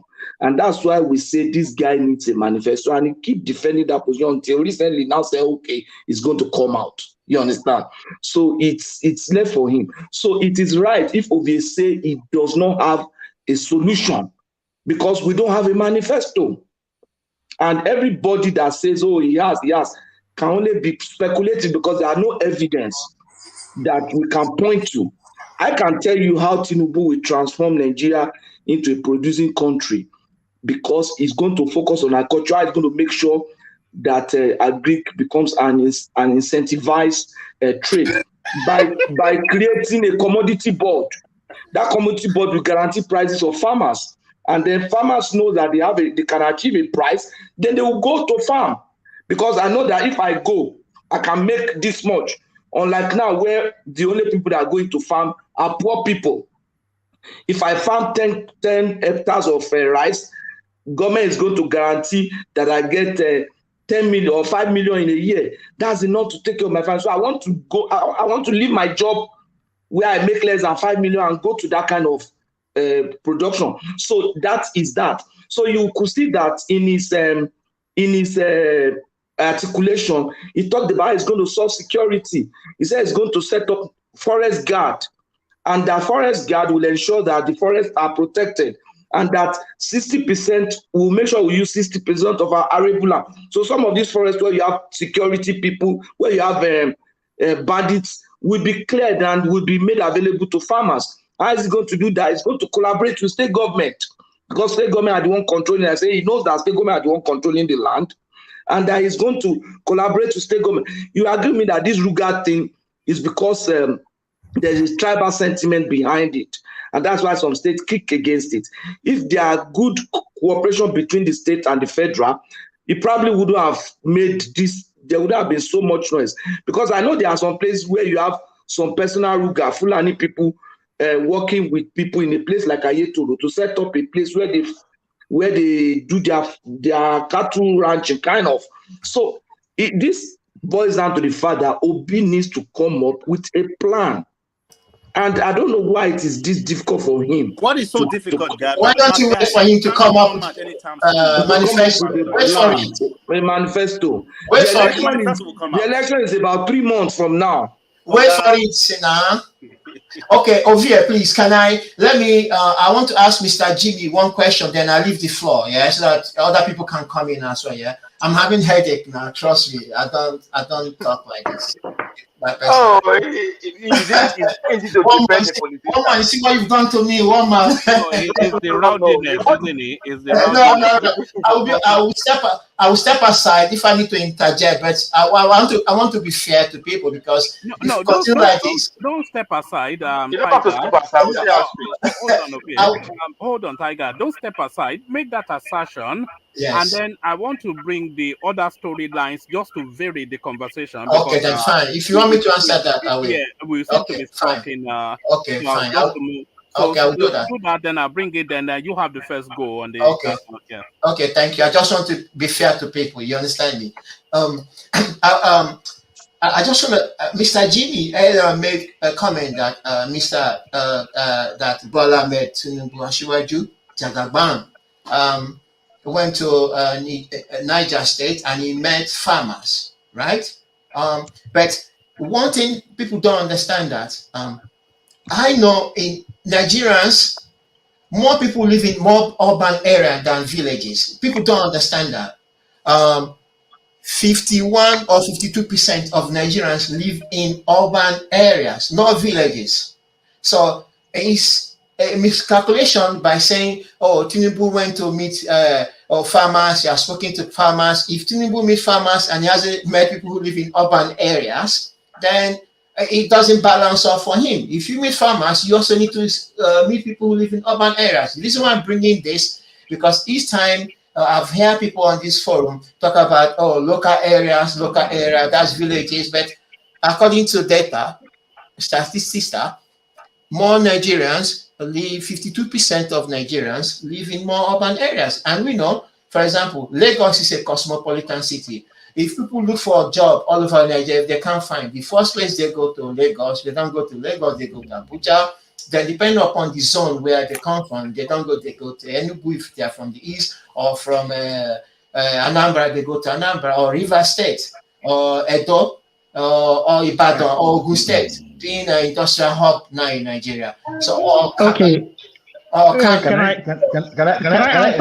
ask a question? Can I ask a question, please? What percentage of the people in the urban areas engage in farming? None. Barely, I won't say none. Only few of them. Thank you. All right. Okay. Let me just quickly. I think the way you are looking at this thing, you are looking at it as if it's going to go to some remote part of Niger State and meet farmers. No, it's not like that. Everyone will congregate in the city center, and then they will have their, because if you look at the town hall, you see it's filled to the capacity. So it's not like Tinubu is going to some remote part of Niger State to meet people. They're actually going to congregate, and possibly some other farmers association in other neighboring states might also be included in that as well. So it's meeting people at the grassroots. These farmers would then propagate this doctrine or this plan that Ashwaju has to some of their family members and all that. No, and this all another thing that will be added will be that this meeting will be beamed over and over on TVC, whereby it can reach other parts of Nigeria. That is the strategy. It's not like going to a debate that will make him look bad, because when they ask him some questions which might throw him off balance, and then people start saying, oh look at Ashwaju. Going to that debate yesterday would have actually deducted from him rather than adding any value to him. That's my take. Does that not say that he is not prepared for the job? Somebody might be prepared. Let me tell you something. You might be you can say that. It doesn't make sense, but you might have. I said make it make sense. Make it make sense. All right. All right. Okay. Why you attend that interview. For instance, you might have more oratory skill. You might have more oratory skill than me. We might go to a podium. You might just be a talker, but not a doer. Some people are in class whereby they don't talk, but when it's time for execution, they are master executioners. So that is just the kind of person Ashwaju is. Ashwaju is not given oratory. He doesn't have oratory skills, but is an executioner. So Obi or whoever might talk, but they don't know how to execute. That's no, my brother. Another point is that it just shows that he's not prepared. Mr. Patrick, hold on. Let me ask Joel this quick question. Joel, I know say at times they feel speak truth once in a while. Make I know to praise you. Now look sincerely, Joel. Now that you don't see Obi now, his performance yesterday, would you have prefer him to have just stay out of that event? Just sit it out yesterday? No. Because this done a lot of damage to his person. No. It did not do any damage to his person. This is the issue. When someone is on topic and when someone repeats what he is passionate about for a very long time, people tend to get bored. Tinubu is using the skill of, trying to be absent, right? To create that thing about like people is kind of anticipating what is he going to say, right? He's using his absence to make a point. Obi is coming out to talk. There is nothing wrong in both tactics. The only thing wrong is this. There's nothing wrong with that, but Obi is kind of getting fatigued. Well, if you're running for the presidency of the country, you ought to be fatigued. If you go back to Obama, when Obama was falling at the time, he was burnt out. That is how you show how passionate you are about the job. So burning out is part of the job. You have to burn out. If you're not burning out, it means that you're not working hard enough. If you ask Tinubu today, even with the way he's been, even if you think that he's not moving out, the little he's been doing, Tinubu will be burnt out a little bit. Okay, so what will you score him? 1 to 10. 1 to 10. I think Obi is working hard. Obi is working hard. Okay, hold on. Obi hard worker. What would you score him? Oh, Obi, I still score Obi. Anytime Obi goes there, I score him a 10. And I'll tell you why. No. It's okay. I get it. See. He is bold to come out. He is bold to come out to tell you what he is going to do. I'm talking about the performance. That's it. I told you. I give you. Can I ask a question for you? If you don't mind. Okay. That's okay. Give him a 10. Go ahead. So now Obi came out categorically to say it's not going to be available for any further debates that Atiku and Tinubu wouldn't be present, right? Is this speaking actually to the fact that he's frustrated? One, he's regretting, his action yesterday or the show yesterday, his performance. Two, or the fact that is basically the reality is hitting hard so fast, faster than even imagined. And how would you advise him to continue with that kind of, let me say, self-threat to his campaign, to say he wouldn't go to anywhere Tinubu and Atiku wouldn't be, realizing the fact that he needs the podium than those two guys? How would you say that, and how would you advise him? Okay. Can I take that? So, Go ahead. okay. Let me just answer it, and I'll be brief with it. First and foremost, Obi saying that he is not going to attend any debate if Tinubu or Atiku is not involved. He is right to say so. And is it that he regretted the one he did? No. It is the inconsistency. It is the incapability of the host to keep to the words.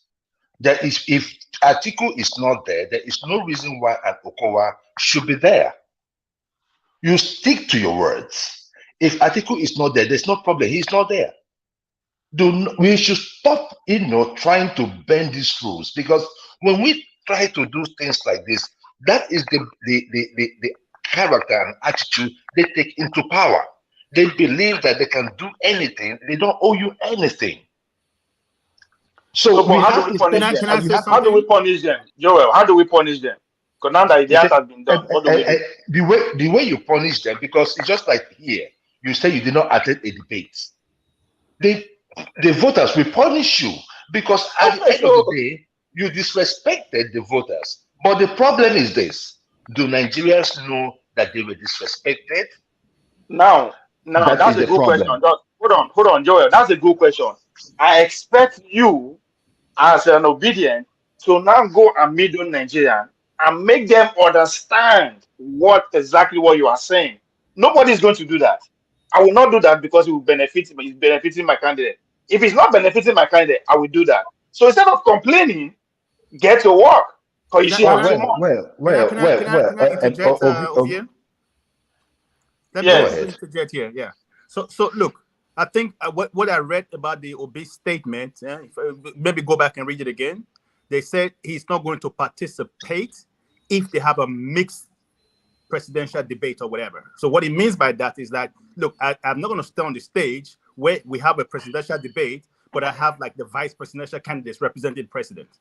If they are not going to show up, if they are not going to show up, it sounds like a bad loser. It sounds like a bad loser to me. Let me finish. So if they are not going to Mr. Ed, my question real quick, so that you can just deal with the question once and for all. Mm-hmm. So who suffers more when it comes to political capital in this, with what Obi is trying to say? Because eventually, let me say this, eventually we may not see Atiku and Tinubu come for any debate. So if eventually they decide to toe that path and Obi says, okay, I'm going to do the same thing, who wins? Who loses in this?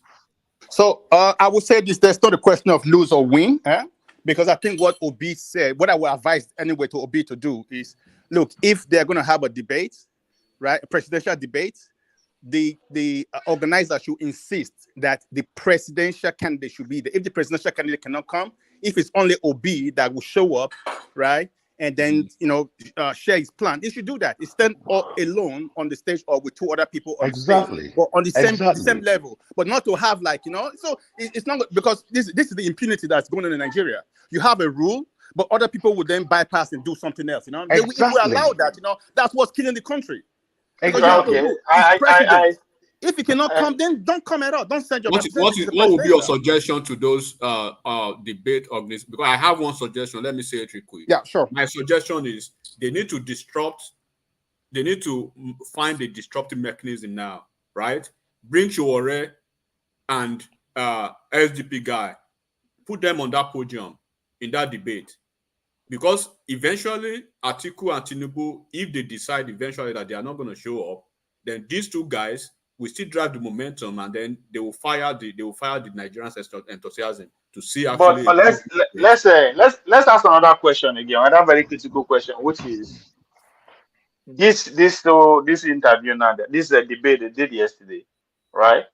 How many percent of Nigerian voters, those that will vote, eventually vote, actually listen to or hear the debate of yesterday? Now, let's be sincere now, across the board, what is the percentage? But before we take that question on, and let me say, somebody's talking about being on the same level, right, Mr. Eddie? let's be on the same level too with the with the support of the channel. Don't hide behind the screen. Don't hide behind Okay, we go catch later. the comment section. Come on screen. Come on screen and level up. And if you are there sitting on the couch, come on the comment section and level up. But most importantly, level up on the supporting the channel section, on the coffee section. It's not just for Jafar and Ayo alone. To those who are listening to me out there in their houses and the office, help do more than just listen and watching. And support the channel. Buy us some coffee and we go.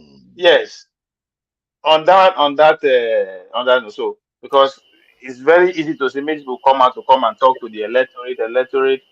I'm in the real sense of it, I'm not voting, so there are thousands of me like that actually watch the show yesterday. So how many real voters, people that will actually vote come 2023? What is the percentage of people that actually watch that? Let's go one by one. Mr. Ed, I start from you. Sincerely, just give me a percentage from it's hard. I don't know. It's hard to say how many percentage of the voters watched it, but I would probably say maybe probably the urban people, educated. Yeah, just out of 100. Just give roughly. We're guessing. We don't know. Maybe voting population, maybe about, I would say maybe 40%, maybe. 40%. Okay. I mean, not live. I'm taking over the lifetime. Maybe they watch it on other platform, YouTube, whatever, whatnot. So maybe 40%. Okay. Yeah. Totally. Yeah. 40%. Okay. Mr. Tiger. Okay, I will not put a cap on it because we don't have. Hold on. Listen. Wait. No. I will say something. Don't worry. Tiger, listen. Can you just listen, please? I don't want somebody to give me a reason why I do this, why I do this. Just a simple question. Just say this is it. Then we'll move on.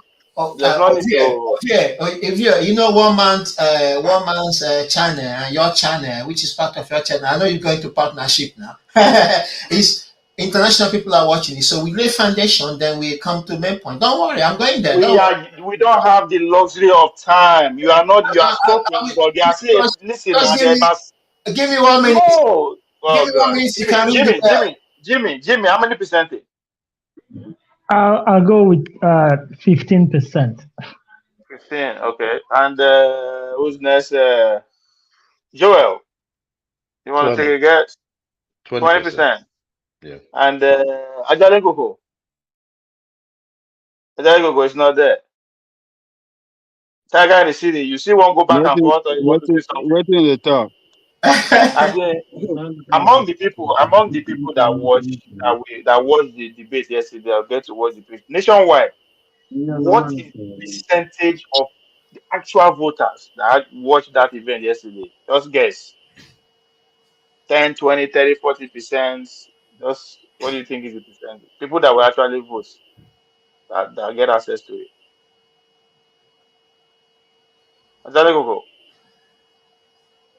Okay. Tiger, you want to give your suggestion? Yes, because you have to put in factors. That's what I want to tell you. Hold on, Ovie. How you did a passport school say? Hold on. You are not special now. You are not different from the other guys on the panel.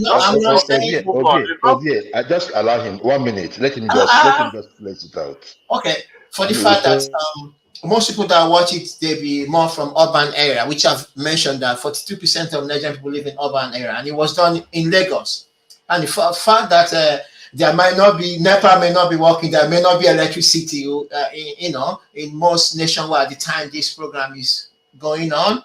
And I would say with youthful population, most people that will watch it, age category will be more youth people watch it. I would say like 30%. You know why I don't want you to actually back up your this, because you want to assume you know why I asked. You don't know why I asked. That's it. I don't have to say, oh, that's good for Obi attending. No, I'm just saying why people may not watch it. No, I just let me have a clue. What is the reach of this our local channel? If they actually, reaching the people that matter. Like our local channel here, reach about 1,000+ people. Our local channel, one man can give you data how many people watch, especially this program now. So no. That's not even what I mean. I know how many people they watch us. I'm talking about because there's going to be series of it of what happened yesterday. There's going to I'll be say series 30%. every Sunday. 30%. Yeah. That's why I'm. Anyway, let's see if we can have another different conversation outside what happened yesterday. It's an article by not an article. It's former governor, former president of Kenya, Uhuru Kenyatta. He said no government can address all Nigerian problems. That's the heading of the article. No Nigerian government can wipe all the problems. So let's see why. The former president of Kenya, Mr. Uhuru Kenyatta, has said no one administration can address all of his Nigerian problems within its constitutional term limits. That's 4 years. In his recent keynote address at the 2002 edition of the Ministerial Performance Review Retreat held at the State House, Abuja, which had not been reported, Kenyatta said the problem with many African governments was the tendency to waste time and effort trying to create something that someone else had already done. So that's why we need to actually scrutinize all these ideas, where all these people through us. I will do this, I will do this, I'll turn this to Can you this. read that again, Ovie, please? Read it again. No, I'm still going. It's not that this Okay. is just a little bit long. So I'm just he said that in recent keynote address at the 2022 edition of the Ministerial Performance Review Retreat held in the State House Abuja, which has not been reported. Kenyatta said the problem which many African governments was the problem with many African governments was the tendency to waste time and effort trying to recreate something that someone else already created. So that's why we need to, especially person like Tinubu, right, who is coming.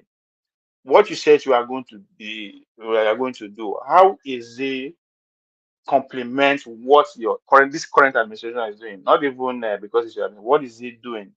Are you going to keep building on that? Because that's actually how we build institutions. We build some things that stand the test of time. But or are you going to come and say, no, he got it wrong, I'll start my own? The same question will go to Concourse. If you come back, how are you going to align your program with what is already ongoing? Or are you going to start the same? So that's why it's very important for we to ask them how you want to do it. And that is why most of these people they run away from people they know that they can see in between their bullshit. Because they are politicians. We all campaign, they all campaign in poetry. But the reality is different. Ovie, sorry, can I just say something like in about 1 minute, please? I'm sorry to disrupt you, please. Okay. Right. Yes. I was listening to the question that you put on the 10. You know, sorry guys. Good morning, good afternoon, and good evening. So very, very, very interesting and and enjoying conversation. So I see some question that you put about people that participate yesterday for the debating. Why the two other candidates? Why the two other presidential? Bartholomew, no verse. We don't pass that side, I beg. I know. I just want to say No just verse, 1 no minute. verse. No. Listen, I beg. No verse, no verse.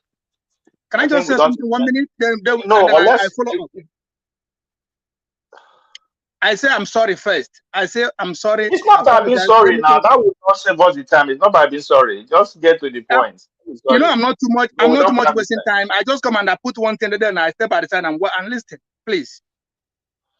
So what I was saying is that Ovie, I don't know how many times things will happen to us and we will learn. We're Nigerians. Remember this thing that's happening now, that Atiku and Tinubu is not showing up, happened to us the time of Buhari. And we Nigerians know the simple truth. But many of us too much forget what is our problem. Tinubu is not showing up. Atiku is not showing up. And they are the one running to become our president. They are the one coming to serve us. So where are they? If they don't show up, they are the one taking the exam in the class and they don't show up. Means what? Both of them are failure. Thank you. Move on. Wow. Ovie, can I answer him? No. I'm sorry, man. I'm sorry. No, we'll be talking about the same shit for like 24 hours. this point, pretty much everybody who doesn't who disagree have made it. Apologies, Ovie. So the point is not different. Ovie, I'm going to step up just in a quick second, but it's just that little thing. Because people may think that I was a bit abrupt with Man of Prestige, but exactly why I was, you were in the throes of having that little thing with Tiger, but then Bartholomew comes in and he wanted to make an insertion, but then that's going to divert the conversation from where you feel it was strongest. So it was just really what happened with Man of Prestige and now this. Sometimes, just mute him. That's just the best thing to do. Yeah, and I think at time, I think between Bartholomew and Man of Prestige is that they don't actually pay attention when other people are speaking. So even when other people have made the exact point they want to make, because they did not pay attention, they'll just run back to the computer and want to repeat the same thing. You are holding us back. That's because the point that Barcelona make, I am pretty sure everybody. My apology. My I'm not apology, so please. that it's not I'm sorry. 57 years. Yes, I just said my, the how I feel about the whole thing. Because that point you make, everybody that disagree with us made the exact point since the day it happened. Okay, Yeah, let me just take it from the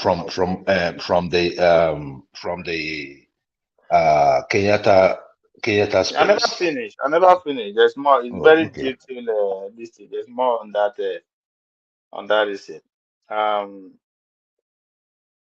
Yes. Okay. In the speech with the Kenyan leader who also excited his country experience as an example, declared that since the challenge could not be addressed by one administration, the issue of continuity and succession planning are very, very critical in developments. But the guy who supports the vice president now that actually won, maybe that's not a bigger deal for the smaller from the bigger points he's trying to make. President Muhammadu Buhari, in his remarks, said yearly performance review exercise introduced by his administration has helped the government in trying to get rid of priorities right. Kenyatta shared the Kenyan experience in an attempt to deliver the promises of development and, and highlighted how he used the presidential delivery unit to achieve his administration objective. Kenyatta acknowledged that African nations share similar challenges in various aspects of nationhood. He said the challenges were often exacerbated by impatience on the part of the citizenry and compounded by inadequate resources and limited time frame. Yes, are the citizens impatient in terms of development? Yes. Do they have reason to be impatient? Yes, because the lifestyle of those people who are telling us to be patient, correspond, relate. You can't be living extravagantly and you're telling me to chill because no. So you can blame the citizenry as you want, but you yourself know the try. The Kenyan leader offers solutions to African leaders faced with challenges such as insecurity, terror, pandemic, and other setbacks. I think you are in a position to do that because you had your own share of Al-Shabaab a few years back. He stated the first thing being focused, the ability to be able to focus on what the critical issues are. We cannot deliver on everything, but we can be focused to be able to target our intervention to those areas that offer those areas that most affect our people. The greatest immediate impact and also that lay the foundation for a stronger nation and prosperity tomorrow. Now, if one ahead and global solution how he believe things should be done. So second, I believe in the realization of the fact that the challenge we face are not challenges that can be completed by any one single administration. I agree with that. So therefore, ultimately, the issue of continuity and succession planning is very, very critical. But if you have this, why you no support your vice who has worked closely with you? Or is there something? Kenyatta said that his presidential delivery units embodied the presidency and with function to see that the government deliver on priority areas was instrumental to my success recorded by his administration within its first year of governance. I don't really know how well they perform in Kenya, but I don't want to judge him by that. I don't want to stay on the point he's trying to make. He urged Nigerians to stick to the development agenda of the Buhari administration by voting his successor, who will continue from where from wherever I stop. And now a lot of Nigerians will say, hell no, the guy performed poorly. But is that actually a fact? It's debatable because there are some moves that this administration made, whether we like it or not, that deserve continuity, that deserve to pay attention to, whether we like it or not. And that is to every presidential candidate that is coming in. And again, other people will argue that someone will argue strongly that even the Tinubu's manifesto is an anti-Buhari administration. People like Reno and Douala will run away that narrative. Kenyatta said, I heard very keenly when the secretary to the federal cabinet was speaking. And there is one thing that I will encourage. It is that as the administration wind down, let us not suffer the tradition. It is like all African problems that when one administration wind down, the next one think whatever was done, we can do better. And you started trying to imagine ways of reinventing the wheels.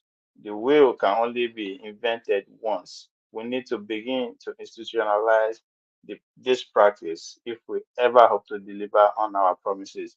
And I think that I totally agree with him because we often point out that uh, we don't build an institution, legacies don't last. And that is because for the fact that we condemn good Lord Jonathan that they are musician failed doesn't mean there are not one or two things that we can build on. And I think I started the program by highlighting using Obasanjo as an example. I'm not a fan of Obasanjo, but whether I would like it or not, 100 years from now or 50 years from now, when we are able to refine an institution like ICPC, EFCC, we refine it to what the origin of the idea that bettered it. We will never forget Obasanjo. Then we will begin, anytime we talk about those institutions, we remember the person who actually started the whole thing. And that is because other government that come after him continue with that. They can actually like abolish it or find a way to take it up or change it or anything. But they continue. Yes, one can also argue that they continue using institutions like that to victimize their opponent or whoever they don't like in this community. That's also a fact. But that is not left for anybody that is coming. One day we'll find somebody that will come that will actually put his foot on the gas. Say, this thing must function according to the vision that actually bettered it. So that I agree that I think those kind of the thing, continuity, you did that because all the institutions that we did praise for countries like America, even the democracy, the issue of democracy, all these the FBI, or whatever, these things take, taste of time. Now they were this, crazy at the beginning of their own time too. Am I saying it's going to take us long or we have to tour that route? No, but at the same system, it now depends on me and you to actually make the institution work better or to make sure the incoming government continue from with all those institutions. He reiterated that no single administration has the capacity to resolve all the problems any African country face, saying each administration should build on the foundation laid by the previous one. Therefore, institutionalizing and learning lessons and not repeating mistakes is part of our journey to transforming its continent. But if we become people who adopt start-up policy, as unfortunately many have done in the past, we will never fully achieve the socio-economic agenda that we set for ourselves. That again, I see the point he's trying to make. That's why the idea that the Senate president is not going to come back, I don't see. Yes, I know it's a political calculation from maybe the Tinubu angle, and I'll give him that for him to achieve his own personal gain. But objectively and for the nation interest, we are not doing ourselves any favor, because institutions like the National Assembly, experience matters a lot. If we keep changing the head as we damn wish, we're not going to go anywhere. A man who has put in 20 something years before he gets to that, we just sit down like that, then we'll bring a novice to come and continue. So things like that is something that we need to pay attention. But if you look at the America, the way that they do, I keep using that because we can match our system and their own pretty much one-on-one. Differences are very light. They take pride in those. And I started by actually giving an example of the senatorial election that is coming up in Georgia, that will actually determine, has the capacity to determine who carry the majority in the Senate House. And millions of dollars is being spent for these two guys, one of both Democrat and Republican. You understand? Because they understand the need for them to lead, not just to lead the Senate, but to take control of key arms of that Senate. Because it's good for you to actually have an ideology and maintain your ideology. You need people that will stay in the system for as long as they can. Yes, it's a bad idea too if you find the wrong person there, but the right people will make it, because let me finish. I'll give you a chance to respond. I'll give you a chance to respond. You are meant to give us the topic, but it's like you're giving the topic and you're giving your. I mean, no. Listen. I go ask you. I know why I know why they read that like that, because this thing takes there's a lot of questions I go ask. People now want to talk about what matters. Let's not talk about trivial issues. Let's talk about what actually will make the country work. This is what this man is talking about. Those institutions that they were planned, there's a need for us to continue them if they are good, regardless if the person will put them no good. So I think that's the summary of all. Anyway, now that you are eager to respond, go ahead. no, it's not that I'm eager to respond. It's just that I see, say too that much me. time. I was like, You want to ask me? you would have made it brief and allow us to talk. Then you not give us your No, I just want me to calm down. final There thing. was You a know, tension. no There was epilogue. a You know, give tension, us so your I just want epilogue. me the tension calm down. No, you just gave us an epilogue. That's the thing. That would have been a beautiful epilogue. I mean, you captured But it right. You okay, captured it now, right. okay, No, you now, but captured. No, your explanation was very, very, very, very okay. I mean, I my agree with question. you in total. But going back to Kenyatta, right? I just want to just pick it brief because I No. was. See. I want to ask you a question now. Forget Go about ahead. the messenger at this point, right? What you pointed out is very clear. Now, I want to ask you, as Peter Obi supporter, if Obi become president come 2023, what do you think that this administration, currently Buhari administration, is doing or done that deserve to continue? First and foremost, I will tell you the first one he will stop is to stop that Castina Maradi useless rail line. But to talk about what he's going to follow. Joel, hold on. You know my problem with Obi there, even Obi himself, and I showed yesterday. Stop Well, complaining. I just tell you, what is he going to keep I doing? am. Forget I what he's going to just. I spend. just. That was just Let a him keep doing. humor. That was a humor. That was a We don't get humor. time now. We Just don't allow get me. time. I mean, it was just a one-line humor. I was going to just go straight to what he will follow. The TSA, I think it's a good idea. It was initiated by Jonathan Buhari, carried it along. I think he should follow. The EFCC should be strengthened. It shouldn't be politicized like I think it is today. It should be strengthened and given some form of autonomy, especially in who elects and who fires the CEO of that agency.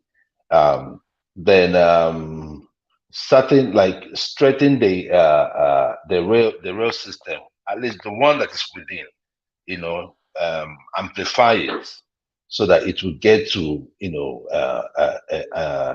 a let me take you there. maximum. Let me take you there. Why are you exploring the Maradi rail if you say you should maintain all the rail? No, I say within. I say within Nigeria. You know what I mean. When I say within, I'm talking about like the Lagos. Is it Lagos Makodi or Lagos Can? All those ones that connect us, all those airline, all those infrastructures that connect us should be strengthened, right? I mean, I'm not going to say that Buhari did everything bad. The airport, for instance, were upgraded.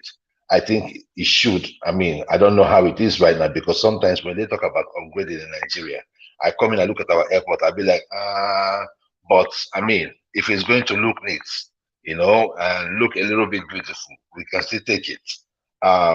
So it's not like there are things that Buhari did that that if Peter Obi comes into government that he will not follow. There are a lot of things that have been done that are good. The problem we have is not just that we don't have those institutions. The problem is that those institutions are not strengthened to help the Nigerian people. Some of those institutions have been compromised, right? Just like let's look at the Minister for Finance, right, and the seeming ignorance that was displayed in the currency design brouhaha. I was like so shocked that she could say something like that. But again, these are people that are in there not just because they merited it, but they are there because they know someone. So those are the kind of things I'm talking about.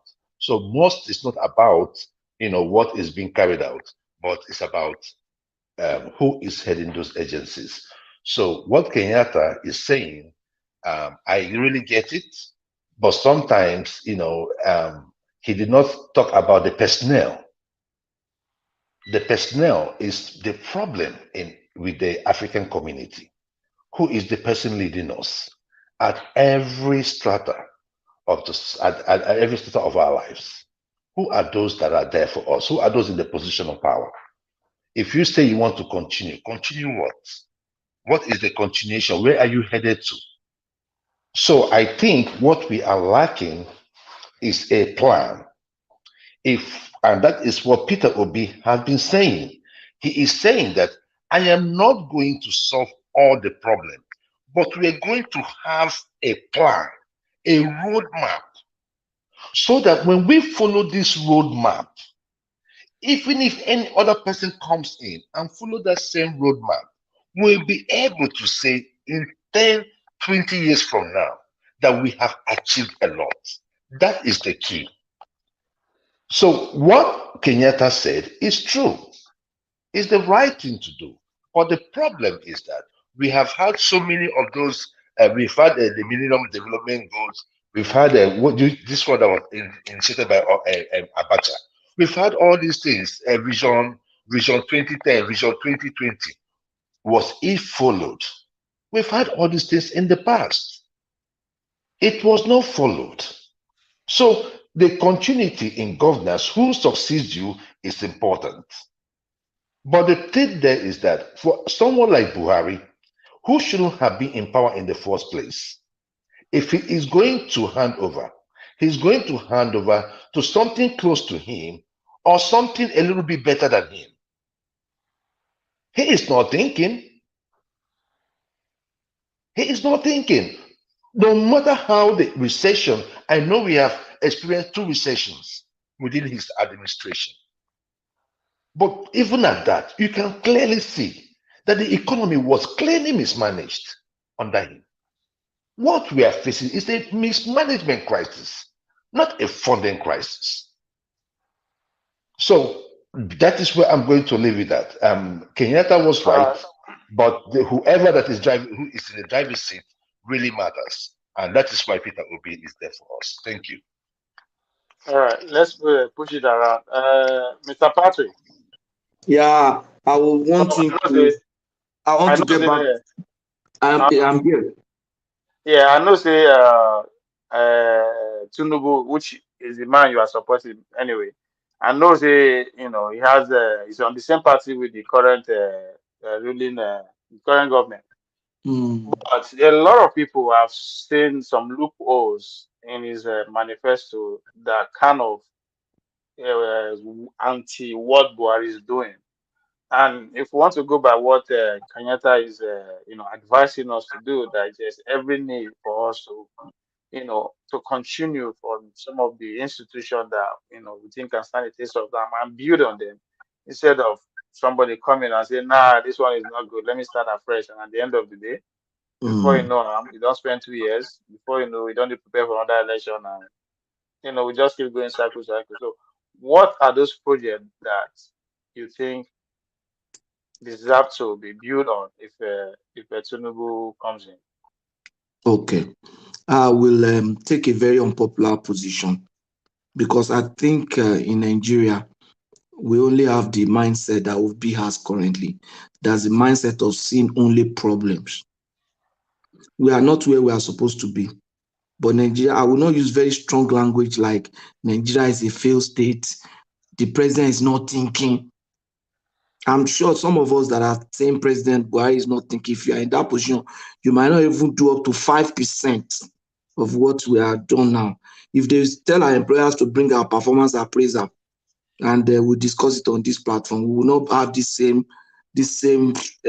or energy that we use to criticize the Buhari here. That's just managing a task or managing a role in a company. I think I would not say that. If you look at what Buhari has done, there is nothing Buhari has done in this administration that should not be continued. Is it the current investment in military infrastructure that should be called off? Is it the rice this thing that should be called off? Is it the farmers incentive program, other farmer incentive program that should be called off? Is it the school feeding program that should be called off? Is it the way they've responded to emergency in the case of COVID? Don't you think such structure should be sustained? Is it the current rail project that should be called off? Patrick, all that you mentioned, have they yielded positive wait now, I'm results telling and you, wait, I impact am, on the economic please allow me well-being to of the land. people? Allow me to land. Okay.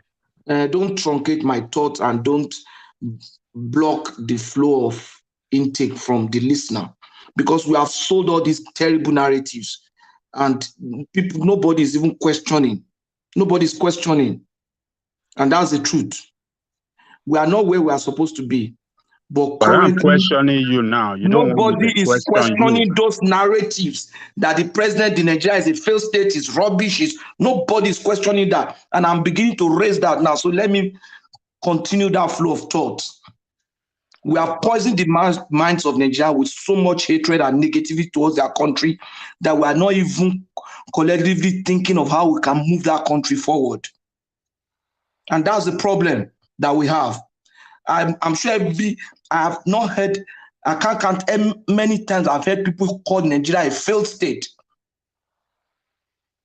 And to me, it's very disappointing, because we know what a failed state is. Nigeria is not a failed state. Nigeria is a state that has challenges, and we could see everybody in his own way trying to see how we can come out of the challenges, including people who are also articulating and thinking if we change leadership, it will make things. It means that they are also interested in moving the country forward, but not with people who see hatred, problems, and the assertions that cannot be founded. So I'm telling you that the rail is working, and if we continue to connect all our every part of our country, is going to improve agriculture as well. It's going to improve the way goods and services move across the country. So the transaction cycle for businesses will be shorter, and that means they can do more cycles in a month, and each cycle means more money. So that is one of it. Another thing that I think they should do, like I mentioned, that was investment security. Now that should be improved upon by increasing the boots on ground. By increasing the boots on ground, the quality of the boots on ground, and then review the recruitment process for our military. That should also be encouraged. The current investments in what I think they started that should be tried to pursue is the agreement they had with the Chinese, with the yuan swap arrangement. I know there are some international pressure not to make that work, because it's going to have a negative effect on the naira. It was something that Buhari wanted to do, and they moved it to a particular point.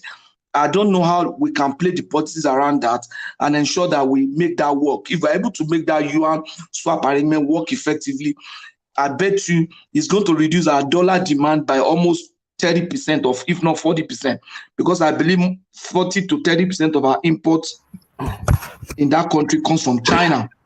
And Patrick, sorry, hold on now, Ovie. Patrick, we discussed that yuan naira pairing on this platform actually months ago. So well spotted. But Ovie, let him go on with his flow because I think it's on to something. Back to you, Patrick. Yeah. Yeah, so we have that. If we allow that work, that will also a government that is coming in should work on that. Then the second thing I think, another thing I think Buhari has been doing is, if you look at the port and the airport stuff that we have, we should start having specialized airports. Because in places like China, we have specialized ports and we have specialized airports. What Lagos is doing with deep sea port is part of it. A place like Tinubu has a plan to site another deep port in Ondo State. Another one, Ogun State, have had a program working on Ogun-Guadon deep sea port. So if we have all along our coastal lines, we have this deep sea port, it's going to work. Now, there's a controversial one, the rail to Niger. The rail to Niger, I think, should be encouraged because that's a landlocked country. And if we're able to ensure that we link that country to the port, to the sea, it means that all the exports, that country exports a lot of uranium to China, to France. And if we have that rail working very well, that means the whole of a large portion of the uranium that comes from the Sahel region is going to be going through our rail, which we will charge them for, and it's going to be going through our port, which we are going to be charged them for. It also means that when they are importing, their imports are going to be routed through our ports and through our rail, which we are going to charge them for. So that's a lot of investment that should be encouraged. The gas pipe line that they are currently trying to work on, I know there's a lot of politics around it. The coming government should also work on it. If we're able to pipe our gas to Europe, instead of flaring a large percentage of it, currently we are shipping the gas through LNG and there's another company, I've forgotten the name now, apart from LNG, that Brass LNG and the normal Nigerian natural gas. So if we're able to pipe our gas to Europe, that's going to be a very huge source of revenue to us in the next few years ahead. So that's one thing Buhari administration has started, and I think the current government should also work on it. Another thing that I think the Buhari administration has started is to diversify our source of funding. Like currently, I'm a Christian, but I discovered that there are a lot of free funds that are coming from the Middle East. I mean, Middle East investment like the Jaiz Bank and stuff like that. Those are interest-free funds. And the model of Islamic banking, which I've studied as a professional, is that they take a share of the revenue and they take part in sharing the risk. So that has been able to help us to fund so many road and rail. Instead of taking money from these European countries that charge us interest, why not shift more? I'm not against taking money from China and Europe, but we can do more also with some interest-free loan that will help us, instead of this one that we need to be paying so much in interest, and it looks like we are spending so much in interest from our budgets to fund them. So those are part of the things that I think Buhari administration have done. And obviously, I can't think of anything Buhari administration have done that anybody should not continue. The only thing is that they need to improve on the method. And then another thing they need to change, they need to really work on, is the way they communicate their programs to people. I'm surprised that a lot of people didn't know that there's so much noise about borrowing and the tantrum and everything that Buhari has borrowed everybody.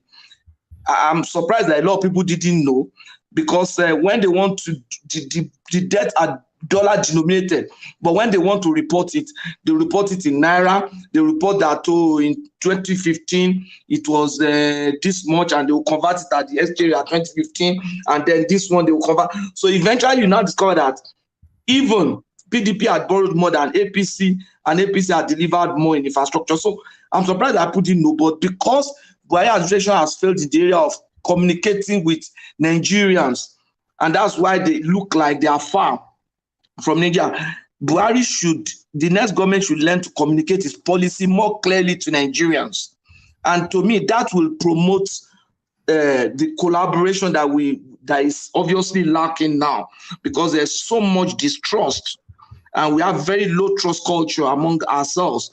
The northerner, the Hausa man does not like the Igbo man. The Igbo man does not like the Hausa man. The Yoruba man sees the two of them as a problem, and then everyone sees the government as the problem, and all of us are not the problem. So, but when we communicate and tell ourselves the truth in a very clear manner about this, what government is doing, this is the motive, then people will buy. A good example is when government wanted to redesign the naira. Even before reading the policy, people say this is mad, is that the next thing? Because there's no trust of government. But when people start explaining it, a lot of people are bought into it. So government should learn to communicate their policies better. So they need to work. They need to work in the area of that. I think anyone that comes in, whether Peter Obi or Tinubu or Atiku, will probably do better in that area than Buhari administration is currently doing. You wanted to say something? Sorry. Yes. Okay, go on over here. Go ahead. All right, sorry. That was an excellent submission, Patrick, and I was just quite determined that you should have that flow, because I could see that you were in the throes of a thought and you were putting those thoughts together. Excellently delivered. I'm going to clip what you've just said and I'll post it as a standalone, because I think it's so important what you just said. Some of the things you said I don't agree with, but the logic that you follow through, I cannot fault that. So I just want to acknowledge that submission. Ovie, back to you. Yeah, but Mr. Patrick is running. Mr. Patrick is running away. He's running away from me for doing one-on-one. Oh, sorry about that. Before, I had like council meeting and other stuff, so sorry about that. It's okay. Before you, please just hold on. Before you answer this question, I just want to say, Jafar, thank you for dominating the coffee space. Consistency is what brings results. That's why Concourse will win. You've shown it here that you are consistent. And you are in charge of Ayo, okay. Ayo is coming up. I think Ayo is for Jagaban. I know that is not his candidate, but I won't provoke him. So it's between the concoursiers and the bats. Yes, to everyone who's on the screen, thank you for being here. To those who are active on the comment section, Mungode. Everybody that is watching, support us from your couch and from your car. Apologies, Ovie, and I will come off the screen just on this. So consistently, it's always been Jafar and Ayo that take up that coffee challenge, and ideally would need at least 10 to 15 people to be at least not daily but consistently in that space for it to make sense. But curiously, it seems to be only 2 people that have shown a sort of an understanding of that space. So it's not an obligation, but if you are inclined, then because this is the direction that we're following, and if you are inclined in that direction, then follow through. It's just a 3-step process. It's the 3-step process, as Jafar and Ayo found out easily. And I cannot believe that it's only Jafar and Ayo that have that capacity. So we're just encouraging, because we want to have a mix of it. So we have the Cash App, we have the just ways just really to acknowledge if you feel that an effort is being made by the platform, to acknowledge it. So it's so just at all, but we want that space expanded beyond Ayo and Jafar, because oftentimes when we say buy a coffee, the next names that we are acknowledging is either Jafar or Ayo. So if you are willing to take it on, and then we're looking to expand that space beyond just Ayo and Jafar. Sorry about that. Yeah, and this is not to people who are supporting us on the screen or on the comment section. Largely speaking to the people who are watching from their couch and their car and their office. Because people were appealing to support the China because in the recent now they give it from the China pass. You should have the comfort of your, office house and enjoy us chewing each other out most time. Well, yes, back to Mr. Patrick. I think one thing about Mr. Patrick's submission is that that's when you differentiate people who have solution and they practicalize it before, not just to come and talk, say, I will do this, I will do this, and say, okay, give me details of how you want to be done.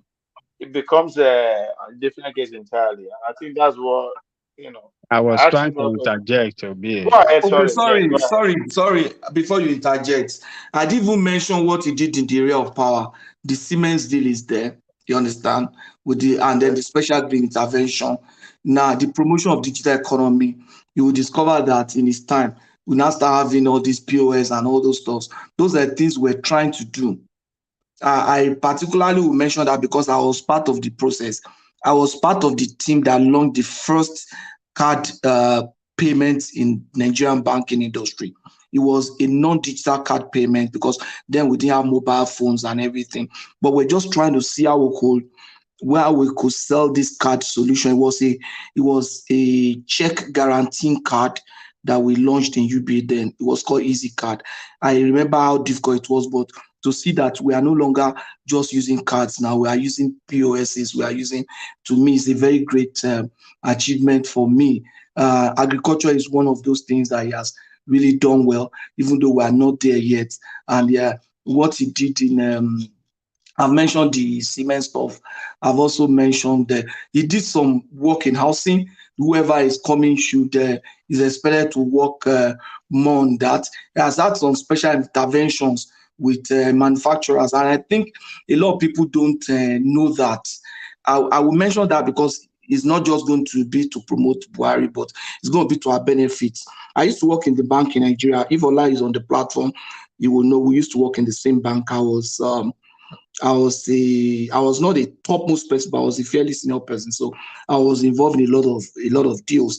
And when I called some of my subordinates, then they are now some of them are highly placed in the bank. And I called one of them and said, sir, I just came back from defending a deal for one of my clients. I said, yeah, I said it's a big deal. He says it's about 18 billion. I said, where would you people give as much as? He said that he alone, that there are some CBN special intervention funds for manufacturers, and that the one he went to do was for a lady, one old woman that started a business by selling chips and all these stuff.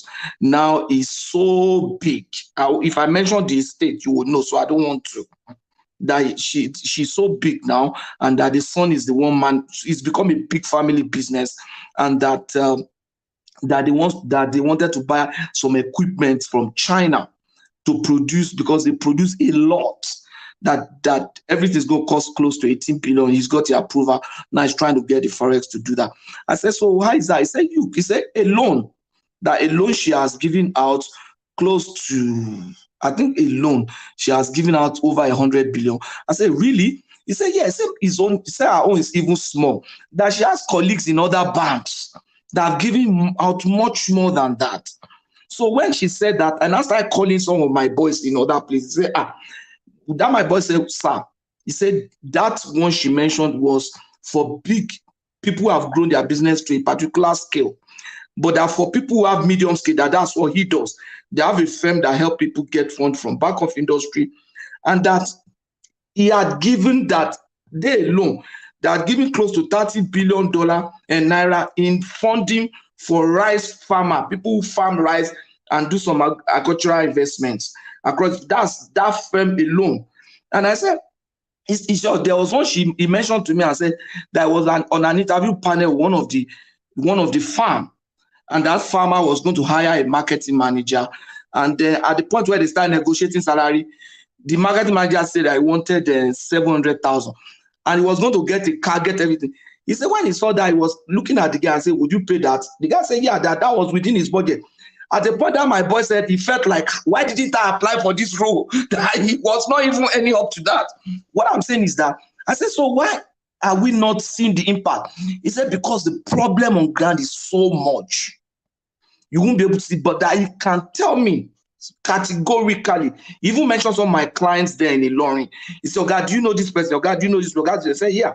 He said, "If you see those guys now, what they are doing with this rice and how much they are making," I say, "You'll be surprised." What I'm saying is that because of that, people are not seeing that I do those opportunities. These are not newspaper opportunities. I'm telling you the things I have done. If you need contact with for those kind of opportunities, if you contact me, I can link you to them. You understand what I'm saying? I can link you. I'll just call you them and you will talk to them. They will tell you the requirements and everything.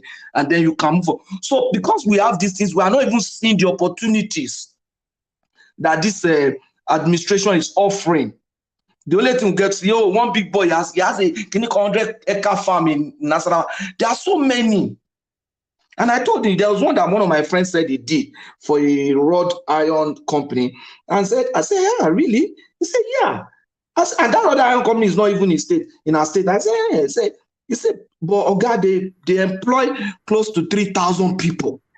So if the company say, they say in this month we have increased employment by 4,000, you will say, where is it? Where is it?" But I'm telling you of someone who was involved in that arrangement, someone that I know.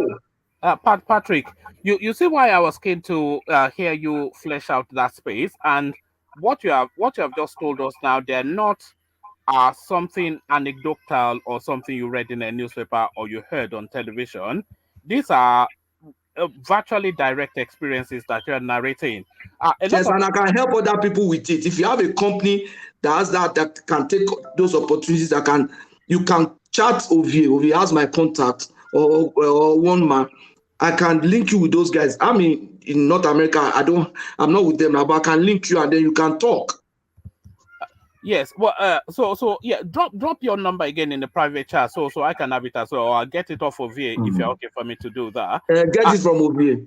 But what I wanted to, because people come here often, because I think we're almost universal in our detestation of the Buhari administration, but people come here often to say that he has done absolutely nothing in 8 years, and that is not true. And I've cited several examples, like all the big marquee ones. A lot of people from the Southeast, they come here and they tell us road after road that is being built in their own region that nobody is hearing about. So these are first-hand experiences. These are people that hate Buhari. The second Niger Bridge, whether it was Goodluck Jonathan that did whatever, the construction of it under Buhari, Lagos Ibadan nearly completed. So all of these things, and I think the Badagry seaport something is virtual. So a lot of heavy infrastructural work.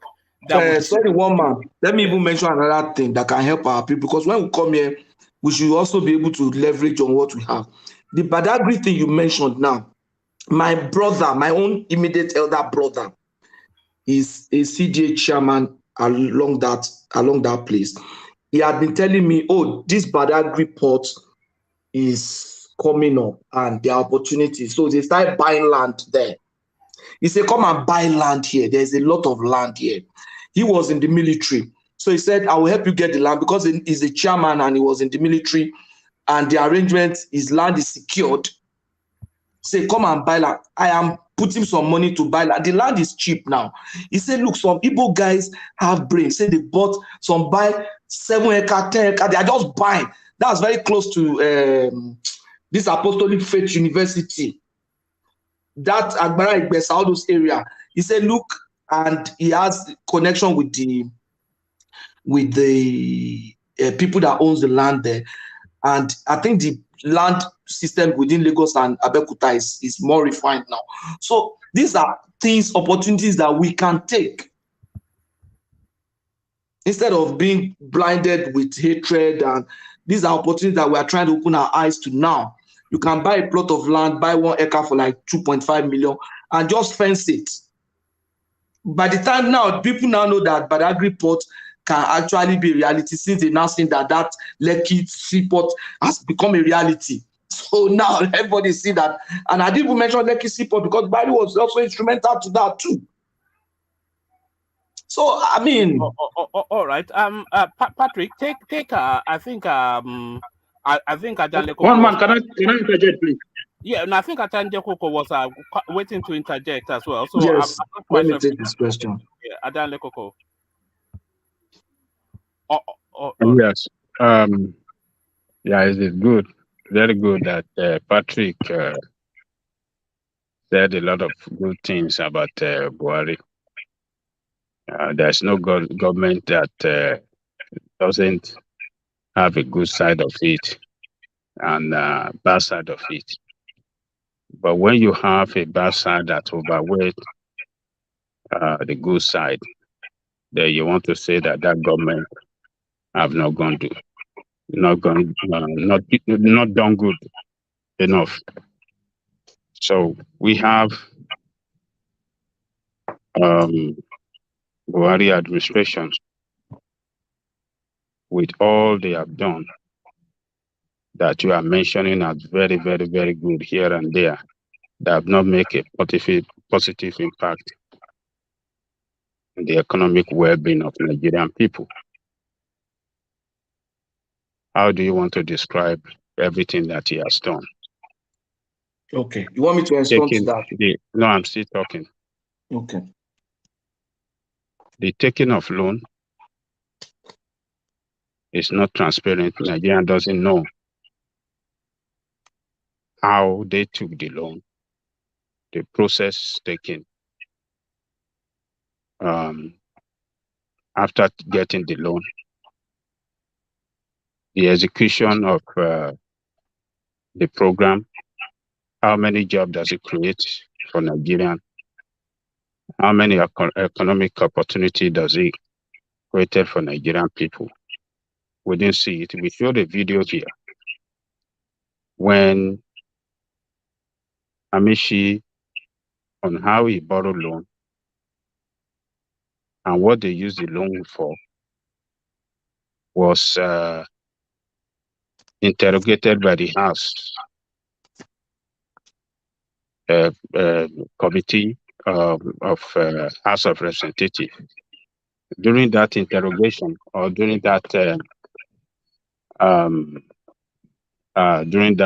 session of interrogation or Gbajabiamila, when he was going very hard, when the assembly guys were going very hard on them and they were trying to expose the corrupt practices on how they took loan and the execution of the project, Gbajabiamila came in and disrupted and ended that session. So we have seen all of these things. The agriculture you are talking about, it has ended up being a failure. The rice they said they are producing locally, Nigerian people cannot afford to buy that rice. The price is far higher than what is imported. A lot of things has happened under this administration. The loan you are talking about, they borrowed more loan. All the statistics are more there than previous administration. The rate of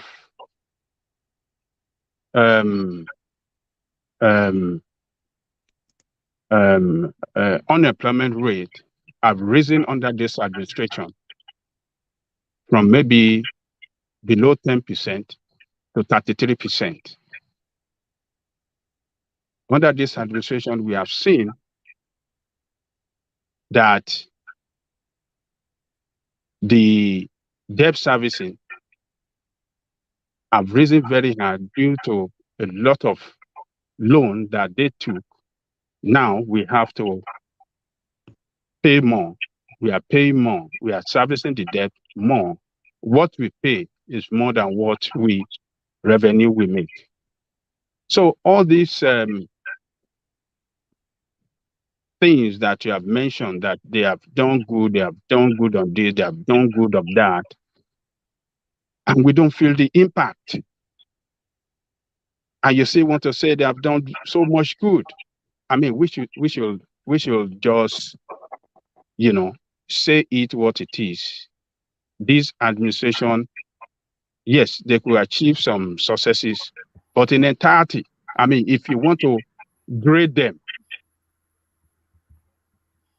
and score them, I think you will score them as a failure. They fail. Okay. They fail. You May not be want me in to totality, but respond? they fail. You want me to respond? So you I need to respond, please. Yeah, before you yes. respond, Patrick, take the progressives interjection as well, and then you sweep them all up. And let me suggest to one man what you said you are trying to post with regard to all that he has said, which sounds so good. Maybe you want to post it to the email address of the Ministry of Communication, Lai Mohammed office.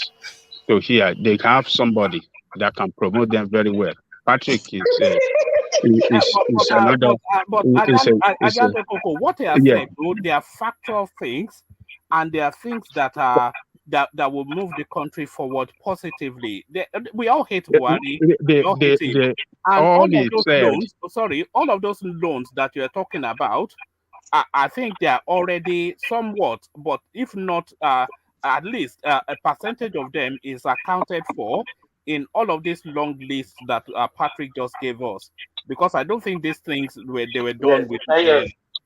And I think Ajanagoko is missing the point. The question the execution of this thing Ajanagoko, wait were first. not transparent. We didn't feel the impact. No, I don't miss it. I don't miss it. Hold on. Yeah, if government in United States embark on a particular project, targeted at achieving something, they will achieve it to the highest point that people will feel the impact. You understand what I'm saying? Just hold on now. Hold on. We do not feel the positive impact in the life of our people, but rather negative impact that destroys the economic well-being. Industries are closing down. A lot of industries are closing down under this administration, but yet you are saying that, oh, their industrialization program is achieving, somebody is borrowing loan. Just wait. They are closing down because of global pressure. It's not just. It is not global pressure. We should be making. This is the time. Closing down where you are in America. No, every oil producing company, every oil producing state are making the best of the best money right now. But Nigeria is going down in hole. But that's corruption. That is what we are saying. Hold on. I'm talking about a different matter now. That's not. Yes. I don't know why is it that why is it that we like to complain? It's very easy. It is complaint. It sounds like complaint to you. I don't know. Wait. Yes, it is. Can I interject my interjection, please? No, just hold on first. We are as if we are deviating. The question I asked, what we are talking about is the need for continuity. Because for us to build a legacy, for us to build this infrastructure, I think we use America as an example. If they start something, they'll see it to the full year. Yes, because there's some necessary infrastructure that are already in place. That once you put all those in, we just, as in catch fire, everything will just go fast. We don't have that, and Kenyatta is pointing out that why we don't have that. Let me tell you, we have three sectors. Hold on. It's very easy. There's so many things that we are not doing right just because we don't like this person or we don't like this person. No, this one not be the way we don't like. Look, we have three sectors. Just hold on now. Make I finish with that try talk. Let me say this. I will drop. Let me say this. We will continue. Three sectors in our economy that we have the potential to be the greatest in them in this world. We have to be ranked A in three sectors: agriculture, aviation, and oil and gas sector. Those three sectors, we should be in the lead in Africa and compete with the best of the best in the world. We are in bad shape right now. They are losing jobs. Everything is going down. And yet you say that under this administration that we are doing good. Let me rest my case. Can I respond to him?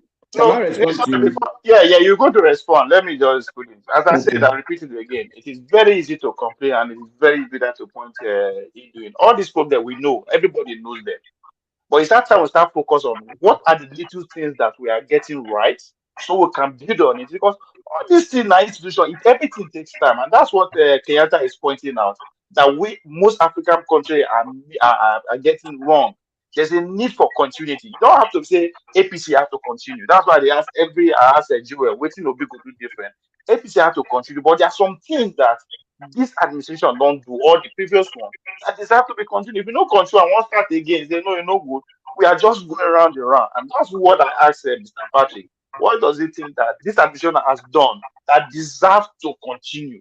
And he's pointing them out. They might not be working to the food to the how we were expecting now. Yes, that's your point. How do we continue on it so that in the next 10, 20 years we achieve the fruition? We will achieve the So, result, because not be everything we they said now we will get the result. That's where we are. So to complain, say this one no good. So yes, we know before Buhari comes, these are bad. But how do we continue building on the few Ovie, ones that we get? Can I Yes, interject, Ilubi, please? please let me answer yes. this Ovie, question can I before come we in now, move. please? Just hold on. Let Mr. Patrick answer so that I will not forget this. Okay, good. Thank you, Mr. Jale Koko. I will for us to be able to get this thing, I will create a context, the context which Buhari came in and the context Nigeria is in. Let me mention this because I know most of us are in the West and so we understand it. One day I was talking to my friend who had a dog, and I was asking her, how old is your dog? He said my dog is 40 years. I was like, oh, 40 years? I was wondering, you are not even as old as 40 years. He said, yes, that's in the life of a dog. That means in the life of a dog, that dog is 40 years. And that dog could probably be about maybe 5 years old as a normal human life. So you see that the lifetime of a dog is different from the lifetime of a human being. Now, such is the lifetime of a nation. In the life of a nation, the life of a human being is 1 year is 365. But the life of a nation, 1 year is not essentially 365. That's why you see the way activities or growth progress in a nation. You have a child today, in 10 years, the boy is an adult, he's growing tall and everything. But in a nation's life, it is not like that. That's why when you see government do things, it looks like it is slow and we can't be patient. And that's understandably so. But let me look at the economy, which you mentioned about. You see, the economy, the context I want to create for the economy was that when Buhari came in, the states were borrowing, Nigeria was borrowing to pay salaries, and we are quick to forget. So many states, apart from Lagos and I think Rivers or so, and Akwa Ibom, virtually every state in Nigeria could not pay salary. Buhari administration was the one that got the money and ensured that we gave the states bailout to pay salary. And we came out of that which looked like a recession. So this government has run a situation where they came out of 2 recessions, even ahead of the time, before the time that's ahead of the time that the IMF and World Bank expected them to. So, and that's one. They also had a context of COVID. You understand? COVID was a global thing and it was a problem. Low revenue was one of it, but they have overflogged that. Now, coupled with the international politics, because it was international politics that, to me, was strangling that yarn swap arrangement. So those were the thing. Nigeria now borrowed, essentially, Buhari borrowed about $40-something billion. Jonathan borrowed about $30-something billion, essentially to pay salaries. This administration did not borrow money to pay salaries. They have been able to pay salaries consistently. In short, they paid some arrears. They paid arrears of military pension. Even some Biafran soldiers, former Biafran soldiers, were paid off. This was unprecedented. Even when we had so much money, when Jonathan was supposed to even be somebody close to them, were there, he didn't even make those payments. But in the economy, when you say they borrowed money and we didn't see the job that was created, that's what I'm saying. The loan we borrowed is transparent. If you go to DMO, office, DMO website. You will know how much was borrowed and when and for what. So if we think that it's not transparent, because we have just blinded our minds to this information, they are there outside. They're outside there, and maybe the administration is also, like I said, is not communicating this thing well out enough for people to know. So I think Lai Mohammed is not doing a very good job at this. So the reason why they borrowed, how much was borrowed, when you talk of transparency is there. And when you talk of jobs that were created, you need to go to the website of Federal Ministry of Works. That's this ministry managed by Fashola. They did an articulation of how much job each of the projects that they gave out in infrastructures. You could see that this money was borrowed for so and so, and then we constructed these projects. On this project, these are number of contractors on this project. Maybe Lagos-Ibadan Expressway, for example, they have the major contractor is Julius Baja. Julius Baja probably had maybe 20 subcontractors, and each subcontractors has employed so and so number of people. So they are able to spell out how much each project was able to generate in employment. That's what the Ministry of Work has done. So if you are not aware, I won't blame you for that, but I think I'll blame the media people for not communicating that. But I'm also telling you now that that information is in the outside. Just Google it or just find out. I know Ministry of Works, managed by Fashola, has done some work in that area, and the information is available in that area. So we know how much job those loans and works that were created by that, how much those loans that were given to do infrastructures like Niger Bridge, the Lagos-Ibadan Express, and all those ones that were handled directly, not by Ministry of Transport, but by Ministry of Works. That's information I have. Quote me right. Ministry of Works, not Ministry of Transport. I don't have information about that of the Ministry of Transport. And I will take the challenge now to go and find out. Maybe I can bring to this platform how much job those things had created. But with Ministry of Works can actually get that from Ministry of Works website as to how much job was created. So essentially, I will close with this. This administration is not where it's supposed to be, but I think we're in the right direction. That's just the truth. We're in the right direction in the midst of crisis. This man has provided strong leadership in a way that is more broad-minded. He's broad-minded. He accepts the insult. He accepts everything. And they're just moving on. They are not handling it perfectly, just like every other country is not handling it perfectly. Look at the way USA withdrew from Afghanistan. Was not perfect, was not even good, not perfect. But they still moved out, and they are managing it. So Nigeria is not a failed state, please. Nigeria is a country that has challenge, not even in crisis, that has got challenges. And Nigeria, we are strong enough to confront our challenges. And if they say human rights, Nigeria has a very good human rights record. Forget about that. Look at the way we talk to our leaders, we abuse them, we do all kind of things, and nobody get hooked or anything. That is Nigeria. That's our democracy. And it's just budding. We will protect it and make it grow. Buhari is not a disaster. Thank you very much. Can I interject now, please? Yes. Well, thank you very much, my brother. I think you made a really good submission, and I think every reasonable person understand that no government is a total failure. But the yardstick to which you do measure pass mark in an examination, that's why you have what you call a ratio. If they might say 40% you fail, 60% you pass. So they're not saying you have to get 0 before you become a failure. If you meet below, if you get to the below standard number that you were supposed to achieve, then that is classed that you have failed. So having said that, you said that the problem with this administration is that they are not communicating with the people, and then there is no trust. Okay, I'm going to counter that quickly.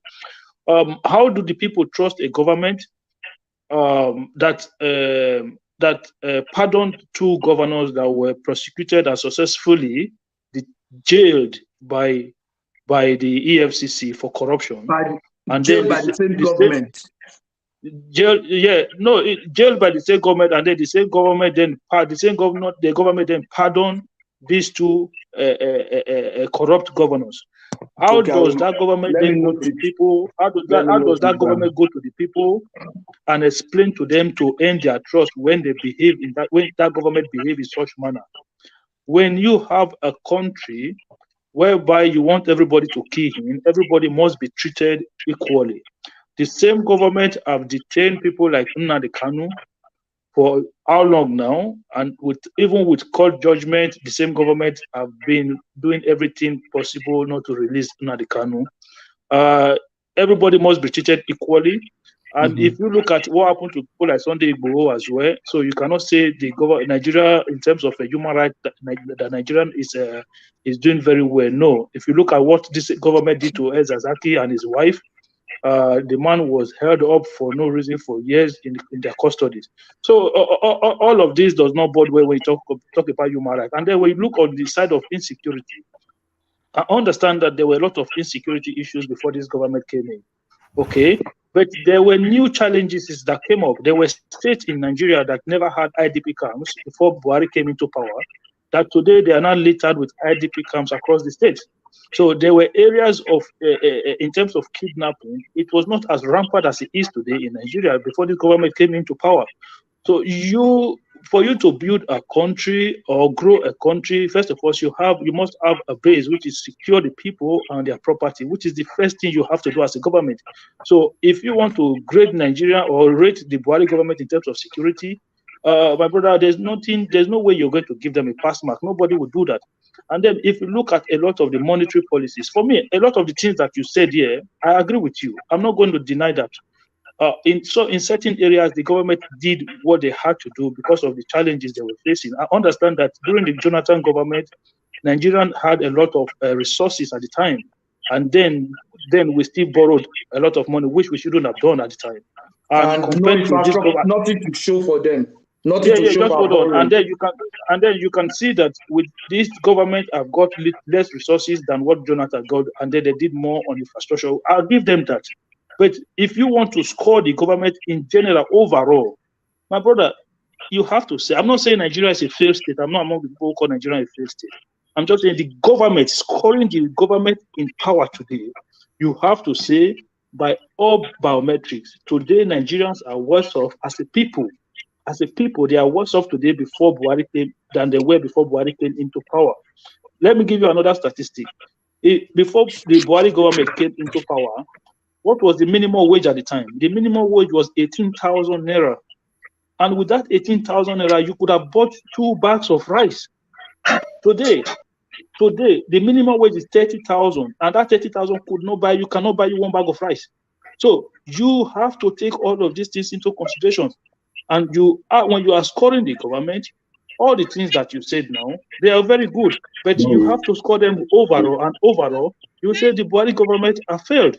There's no way to describe it. Thank you very much. Yeah, thank you, because you are a Nigerian, and as a Nigerian, you are in a position to judge the government. When they say you write exam, now the teacher is the teacher that will say, okay, this person has passed, or this person has failed. But one thing that I think you have mentioned, the jail governors, I don't see any reason why those guys should be released that way. You understand? Maybe there are some information that I don't have. The kind of research, I've done some research, and what I got was that these people were recommended, and after the necessary body have scrutinized them, and they were released based on one, maybe the offense, maybe their age, their health condition, and some recoveries they've been able to make from them. And then if we release them, could there be a further damage to the society? So those were the context, and maybe much more, but I don't have the information on that. And they were recommended to the president, and the ministry and the necessary body advised the president that they could be qualified for release.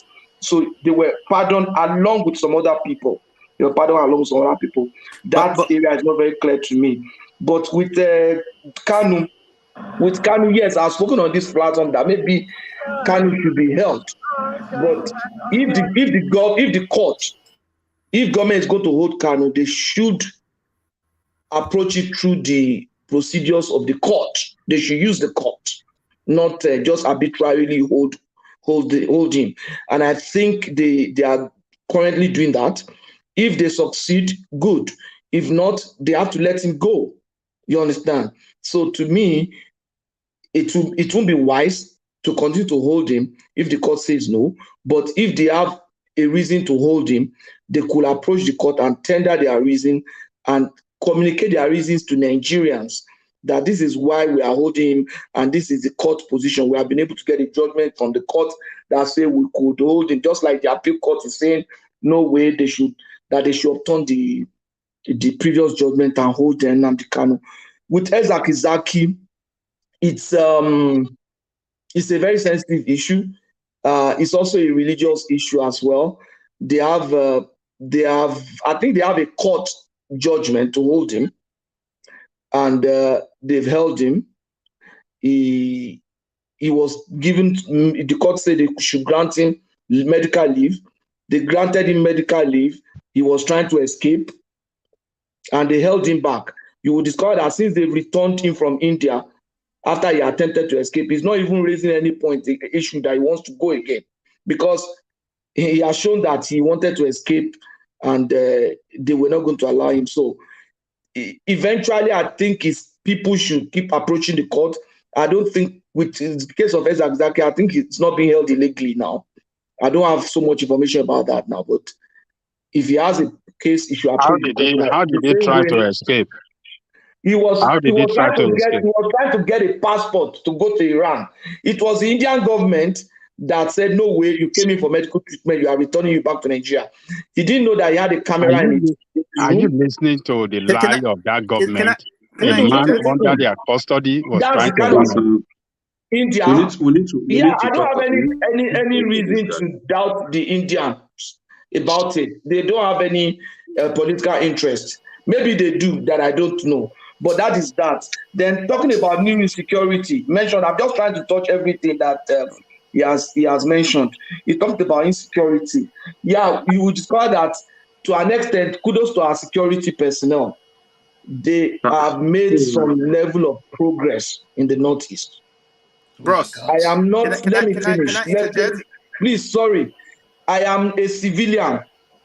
My mates who are stronger than me took the courage to join the army to defend their country. I appreciate everything. Let me just round off. I have just one point. Okay, one point to make. They are taking the courage to go join the army. I have friends, because I went to a command school. I have friends who are top military guys, and I have friends who are like my junior. I've lost some of them. I've lost friends, and I've lost boys too. I appreciate what they have done. I'm very happy that they've made progress in the Northeast. New security challenges are coming out. If you have not seen this documentary, I've mentioned it on this platform. Go and see it again. It's titled "The Orphans of the Sahara." There's a tribe called the Tuaregs. They are in the Sahara region, and if you watch that and watch some Al Jazeera documentary on DRC, then you begin to understand the experience that we are having in the Northeast. That's a part of the country that has the largest mineral deposit, Northeast, and eventually in a place like Plateau States, that's had incessant insecurity challenge over time, and the influence of the West in those mineral politics. I'm not saying we have done very well, exceedingly well, especially with somebody like how they fired me, that had been minister of solid minerals, and who was also a security expert, who probably was the perfect all right. fit. Just for time, Patrick, let's hear from Mr. Ed. Okay, yeah. No, so Patrick, are you working with APC by any chance? I'm just wondering how. No, I'm not working. I'm not working with APC. I'm working with a public accounting firm. Sorry? I'm not working with APC. Okay. I'm an accountant. I'm a CPA. Okay, no. The reason I asked, because you said we went through that process. I thought you went through the process of writing some of the stuff for Manifesto. As a country. No. So Yeah, okay. No, so what I wanted to say, anyways, was like I think you did the best that you could, trying to. It looks like you were trying to defend the. That's how we come across, defend the administration. Why? Hold on, Patrick. Before you go on, why has it come across to you that way? No, because he was saying like that the problem is perception that the administration did not communicate properly what they have done. That the people don't know what maybe Buhari has done. That actually he's done well. That's what then. Yes, did he want to give you a list of the things that he has done? No, so can I finish?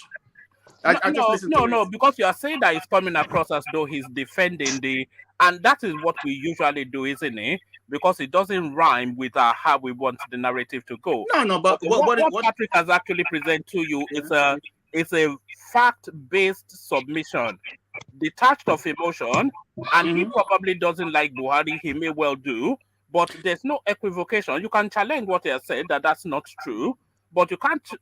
He's just presented the fact as he has them. No. Can I finish then? Because I said that because I say come across.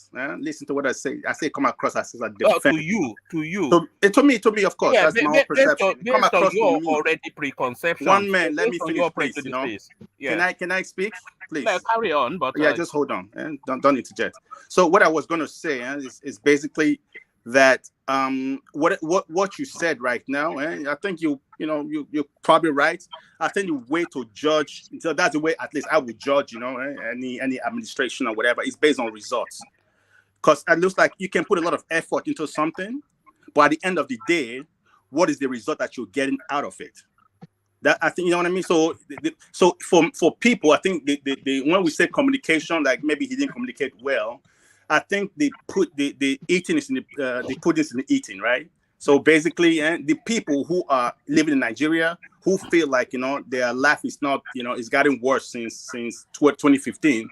There's no amount of how many money they spend on agriculture or all this laudable initiative that's going to convince them that their life is not worse than it was 2015. That's what I'm trying to say. So I think it's a tough. I think it's laudable.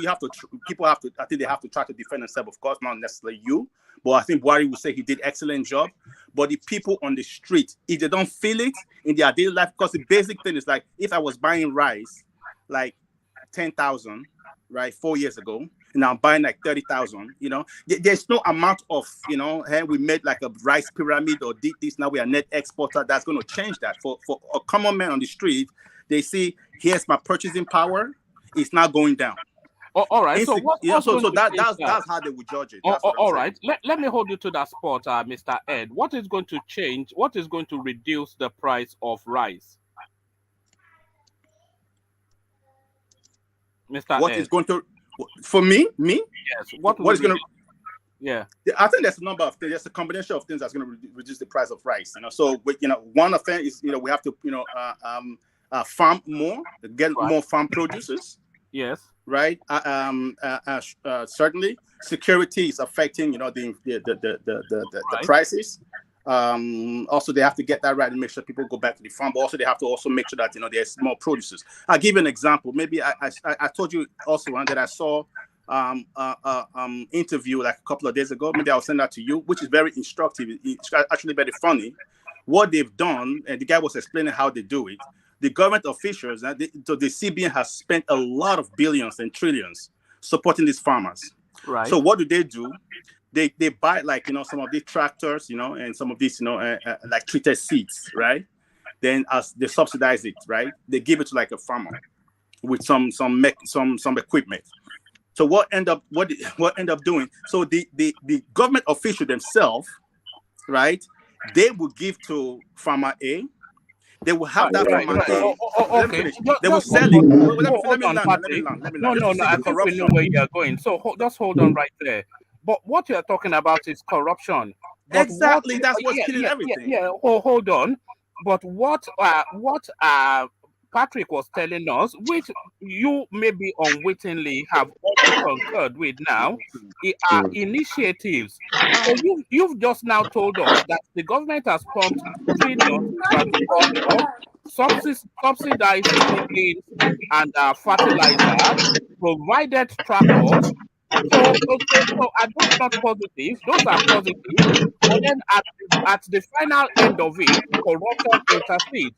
So Yeah. that is to tell you So that can I? the You didn't let research me is land now. good, but the implementation needs to be worked on. Yeah, that's what I'm saying. But it's all part of it. You can have. That's why this something with manifesto. So so they can block that loophole, right? The government can do that easily. They can identify who they are, like given this let's say subsidies and equipment to, and also follow up, to track the progresses. So look, you're a professional person, right? So if you put like an investment, into whatever venture, you also want to monitor exactly, saying how that investment, is doing.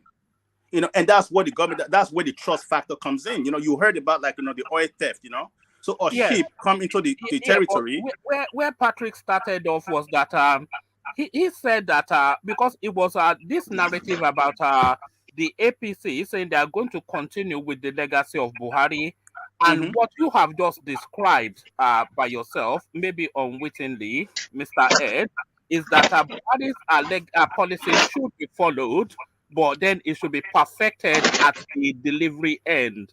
Because what you've just described to us now is a lot of money pumped into the agricultural sector, a lot of subsidies going into that space, a lot of facilitation for the farmers.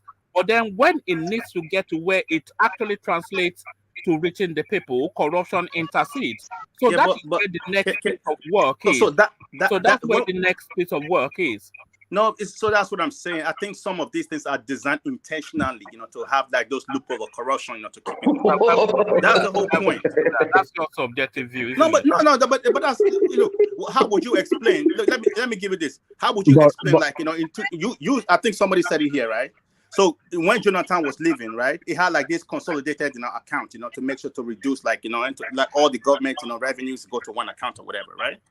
I think Buhari stopped that, right? That's one. No, Number two, no, please clarify it. Clarify it. That's what I heard at some point. But anyways, let's leave that out, for now. That Jonathan had an account where all the money goes to. Yeah, it was like a consolidated revenue. Okay, you mean the SS crude? No, single. No, not SS crude. Single treasury. Yeah. That's what we are using now. That's what we are using now. But they didn't do it like I don't know, like maybe they changed it like recently. But they even did it better than Jonathan. But they are using it. Yeah, they even did it better than Jonathan. You also heard like what is his name? You also heard like Fallon talks about like there was like and this oil pipeline or whatever. There was like a surveillance, like a tracker that they wanted to put to actually measure like how much oil, right, is being produced, so that they can actually track, and what is actually being produced, what is being delivered, etc. But that, they spent I think billions of dollars to acquire those, technologies, but they never implemented it. You know what I mean? Okay. So it is there, it's still there, but apparently they never. That's what he said. They never implemented it. The government. So I'm just saying some of these things, like the policies may look shiny. You have made a good point. I agree with you. With corruption. But another thing I want you to notice is when you talk of corruption around agriculture, apart from oil subsidy, there's one major subsidy problem that Nigeria had before Buhari came in. That was fertilizer racketeering. That was a huge one. People were making money and were not buying fertilizer. The first major step Buhari took when he came to office was to visit Morocco and had this arrangement with Moroccan government, the King of Morocco. Remember when he visited? And that stopped the fertilizer racketeering.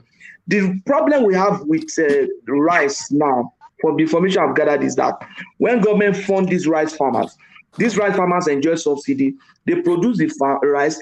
They now, instead of selling locally, they go to sell fertilizer racketeering stopped during the time of Jonathan under Adewumi as the agriculture minister. That racket so was what you are saying is not true right there. Okay, I'll look it up for you. Retract that. Then when we are talking that this government is the most corrupt, is a government that designed program in order to enrich themselves and not to make things work. Hold on. Make assertions. Hold on now. Yes. Number one, is it the responsibility of the central bank to loan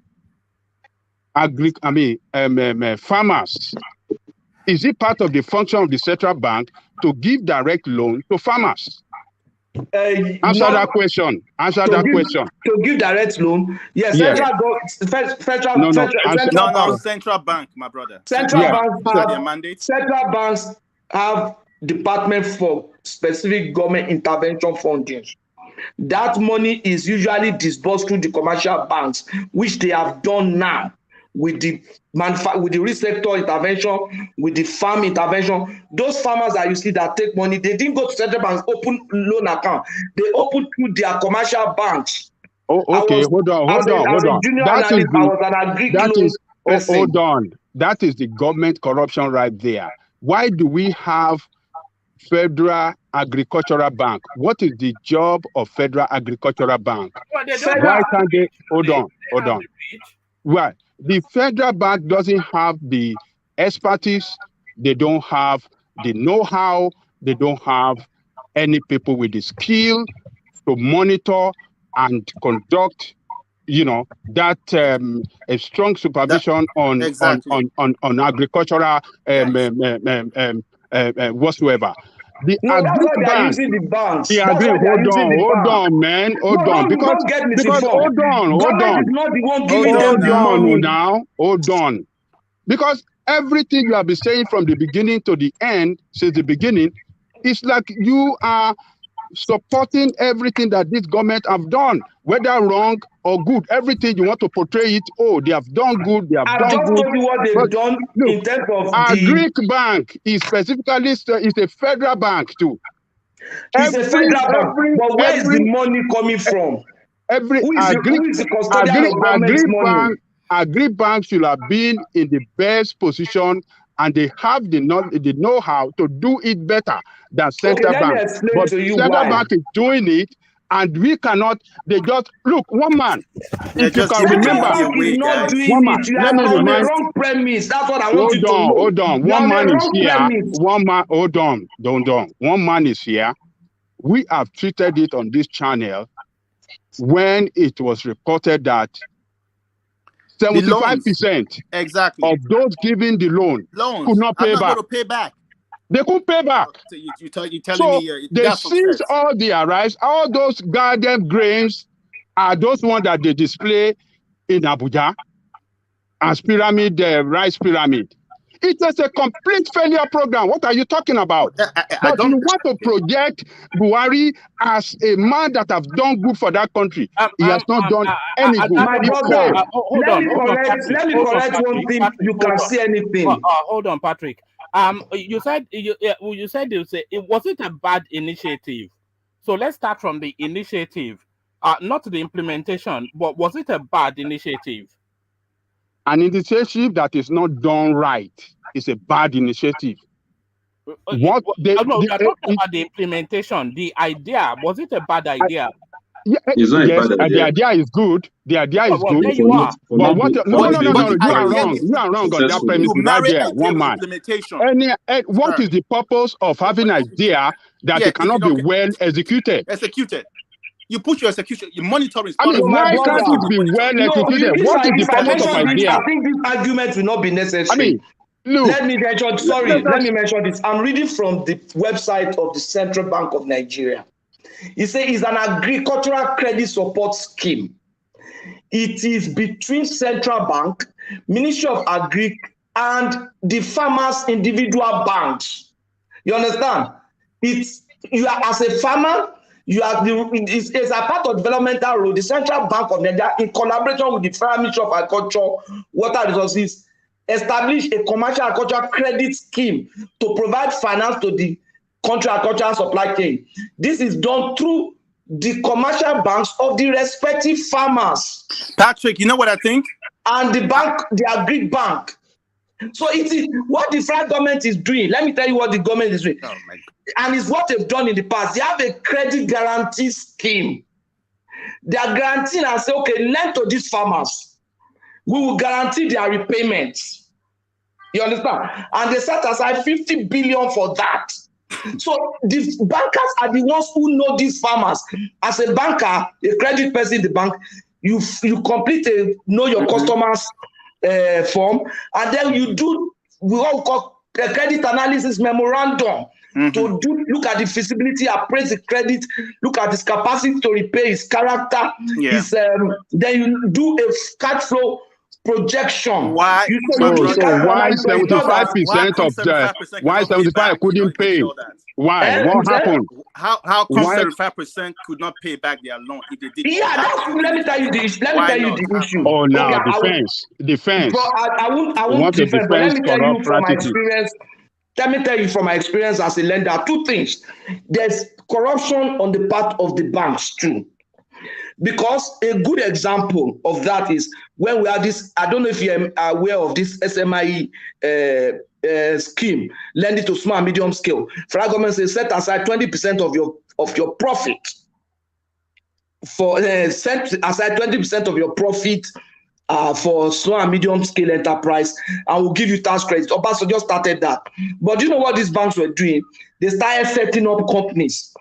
Oceanic at that time have a printing company, have their so they were, instead of giving that money to other people, to real people doing real business, they were giving those monies to their company.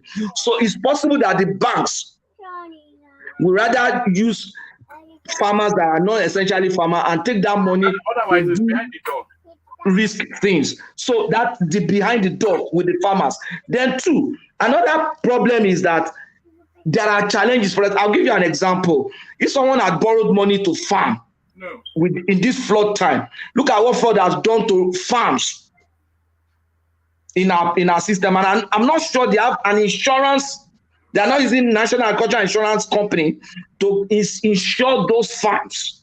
Now that flood has taken place, those farmers will probably not be able to have the kind of output that can pay back the portion that's supposed to be paid back in this year from the loan, because it's going to be like an accrual system. It's going to be instrumentally paid. So they probably don't have that in place. So those are the kind of challenges there that you also, the corruption, because the farm is whether you cannot actually speculate what output will be and be perfect at it. You cannot also speculate what price will be and perfect at it. Tinubu is coming to guarantee price, so that risk is going to be out of it.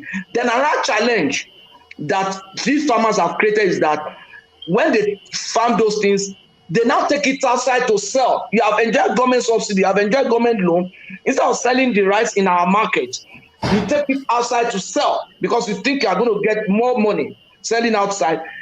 Guaranteeing a price for you in Nigeria will also discourage that, which is what Tinubu is trying to articulate in his program. So those are when policies come, there are challenges that you anticipate, and I forgot what they call that term in policy, strategic policy management. That policy also creates some problems that you probably didn't anticipate. You understand? But you just keep fine-tuning. You won't freeze because of those things. Mr. Patrick. If they do it the way you want them to do it now, there are new challenges that policy will create. You just keep fine-tuning as you are moving on. And at the end of the day, we'll get better results, yeah? Mr. Patrick, I just want to ask a question because I think one man has given you undue advantage, maybe because he wanted to flow. I would say that, but he has given you been speaking for almost 2 hours now. Okay, sorry. No, it's okay. It's not your fault. I just want to say that. But I think to me, you are just relating these things to you're a member of APC, no doubt about that. You support APC government, you support Tinubu. That's fair. It's fair enough. But I want to ask you a question. You said initially when you were making your statement earlier on that Nigeria is not a fair state. Please, can you give me two factors that make a country a fair state? Okay. I said Nigeria is not. Okay, I'm asking you a question. Yeah, can you give me two factors that make a country a fair state? Okay, the people that are in the best position to answer that question are the people that say Nigeria is a failed state. Okay, then I can answer that question for you. Yeah, I can give you reason why I think Nigeria is not a failed state. Oh no, because you said Nigeria is a failed state. No. You tell me why you think Nigeria is a failed state. Okay, so because you said hold on. You said the people that said that they have the answer to what he said. It's a fair state. So I want to give you three factors. One of three factors. If you have one of these factors, then you are a fair state, right? It's not. If you have one of these factors, if you have one of these factors, then a country is a failed state. Who said that? Who said that? Oh, Who come said on. that? You must have one of these factors. That's what it is. That's what it says. Definition of a failed state. Go to Google, go to dictionary to tell you that. So let's not redefine the whale. That we take it as it is. That's what a failed state is. So let's not redefine the whale here. So what is it? What is it? Okay. Number one is if a state becomes incapable of providing basic functions of government, such as law enforcement, justice, military defense, education, and a stable economy. That's number one. And that's not going on right now. Hold on. A state also lost the trust of the people and tend to suffer from civil disobedience, crime, internal corruption, poverty, illiteracy, and crumbling infrastructure. Factors contribute to a state failure include insurgency, high crime rate. Okay, which source are you reading from now? Let it finish. I like that. I like what I'm hearing. Yeah. Corruption, judicial incompetence, and military interference in politics. All these factors we have there. It is not. Hold on. It's not as if It's not until we become like Somalia or Yemen that. Sorry. Do they give percentage of this to qualify? Do they give percentage or just an open statement? No. When you have these factors there, they consider it failed state. So when we say Nigeria, what is that source you are reading from? Because you know why I asked that question? You mentioned all these things you have mentioned. You found them in America that I live in. Everything that I just mentioned. No. What I mentioned, I'm reading from Humanities website. In what percentage? In what percentage? Because every country has everything you just read. Every country has them. No. Okay, let me ask Patrick one question. Yeah. Patrick. Yeah. How does all the economic indices? How does it look to all the economic indices? How does it look to you? Does it show that Nigeria is moving towards a failed state? Okay, I will first of all try to define the definition of a failed state. You say a failed state is a country that have lost control. No. I didn't ask you to define. I didn't ask you to define. I'm asking that question. And we are talking about all the economic indices. I will. Yes. Okay. And I'm going to so that you look at it in context. Now, the definition of a failed state from Wikipedia says a country that has. After you finish this submission, I will have to move to Ayo because we have to round up in the next couple of minutes. He said that the failed state is a state where the government has failed and lost its legitimacy.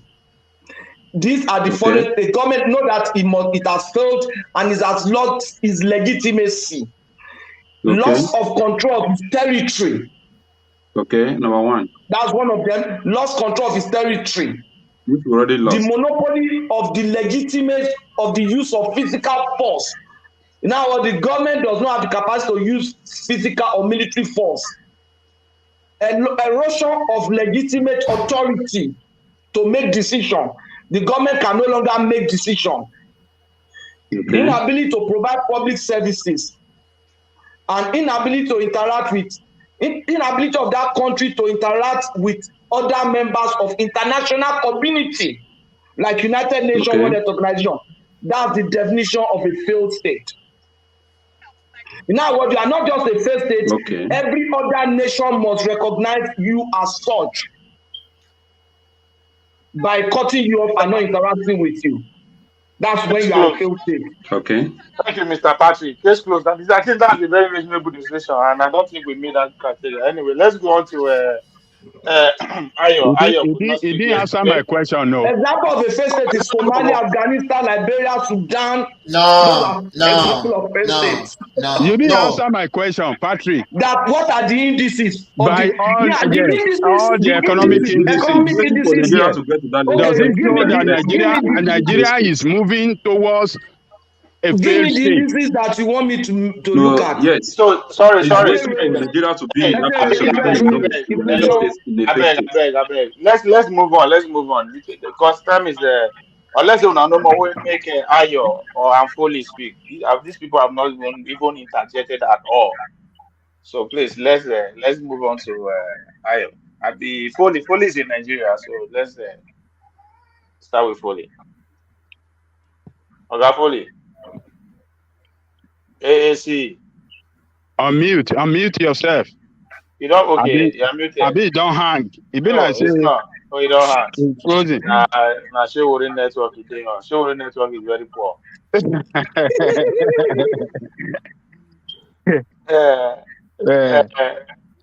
Foley, you hear us? Foley is back now. You know that they... freezing. It's fast. See, Showori don't fade out.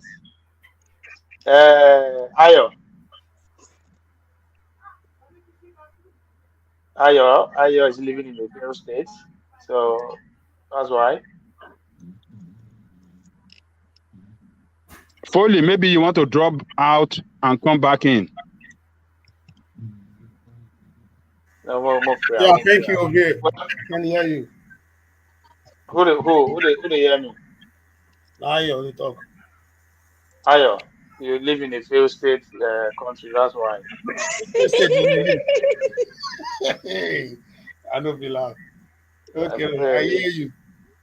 Yeah, yes. Anyway, so let's start with you've been quiet. You will know what we're talking about. Yes, I do. What are we talking about? Well, there's been back and forth about Buhari's achievement, and the rest like that. Now, let me start with you from there. Who's your candidate? Who do you support? Who do I support? Yeah, who do you vote for? Okay. Do you have a candidate that you're supporting? That you're interested in? Okay. Yes, I think I'll be aligning with Tinubu to answer that question.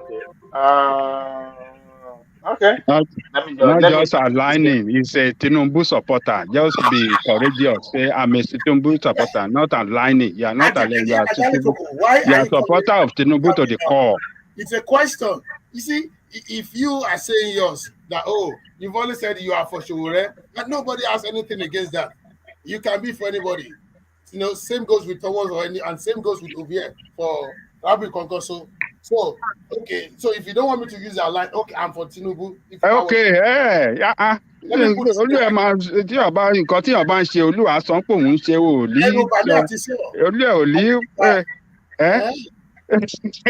ò lí pẹ̀pẹ́ náà wá sọ ibi tí mo wà ní kí lè kọ́ tẹ́lẹ̀ kan fẹ́ ṣe fún ẹ. Tinubu ló ń ṣe Patrick ṣe Tinubu man and stand by it. I just want to make some points regarding. But wait now, when I just wait that now 2 minutes I won't give you. Now you and Nigerians will don't use 1 minute fight each other, so you have only 1 minute. I have only 1 minute left. Okay. No. This is the question I'm bringing to you. I want to take us away a little bit. Just listen. Somebody mic is on. Yes. Okay.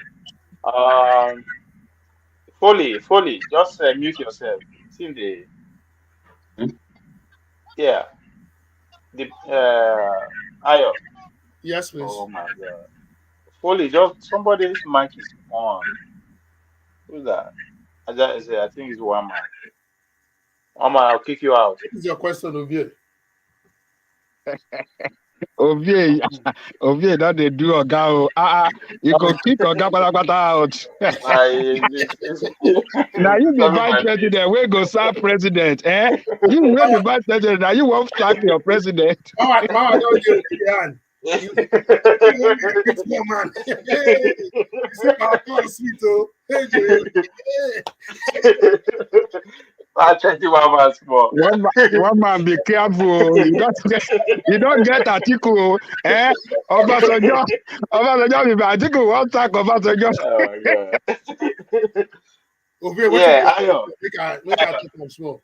Yeah, Ayo. The presidential campaign management council of the People's Democratic Party (PDP) has knocked the presidential candidate of the All Progressive Council (APC) Bola Tinubu and his Labour Party counterpart, LP, Peter Obi, saying that the former Lagos State governor is unfit for the presidency, while the popularity of the former Anambra State governor is whining. I mean, is dropping.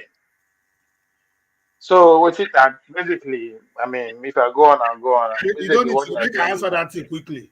yeah, Bill, that's just because the so that you yeah. go relax before one man come back for the next session. You see, that one I just waiting. You don't say now election season we day now. If they no talk waiting you want me to talk. You say person no fit, is unfit, he's sick, and the person where they unfit, he don't dey Niger, they hold meeting. if he dey sick, he supposed to the hospital now, or he supposed to get out. So their own principal, we know they around. Where he supposed they don't tell us waiting he go do again. Nobody talk about time. You see, that just a way of distraction. You see, now they should be focused on telling Nigerians waiting they won't do. Where go they different from waiting APC don't do for the past 7 years, close to 8 years. Not today come and say he's not fit, he's sick. LP, if Obi no get popularity, if they decline, that won't concern them. Face your own, sell your candidate to the nation, and stop looking into what happened to Obi. Obi no fight. If you no fight, it should be a plus to you. So why the headache? If Tinubu no fit, but if he no fit, but he don't dey Niger, and he no fit. After Niger, who knows where he's going next? So all those things are just a way to bring something out. Say, would they talk? Oh, if not, that is irrelevant. It's nonsense. So let's just forget about All that. right. Watching that, just like the question I asked Mr. Patrick, what the let's say Tinubu becomes the president, come 2023. What do you think?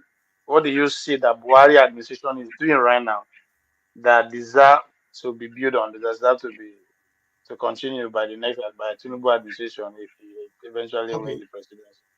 I'll just name three things. First, infrastructure. He has been doing a lot when it comes to infrastructure, and if Tinubu comes in, inshallah by God's grace, he should continue on that. There should be more infrastructure because the more infrastructure will bring more investors into the country. Also, he has done a lot when it comes to agriculture, the rice farming and other things and the rest like that. So he should continue on that. But there are things he needs to check. And part of those things he needs to check it. I have a friend too who is into this rice business in Ogbomoso.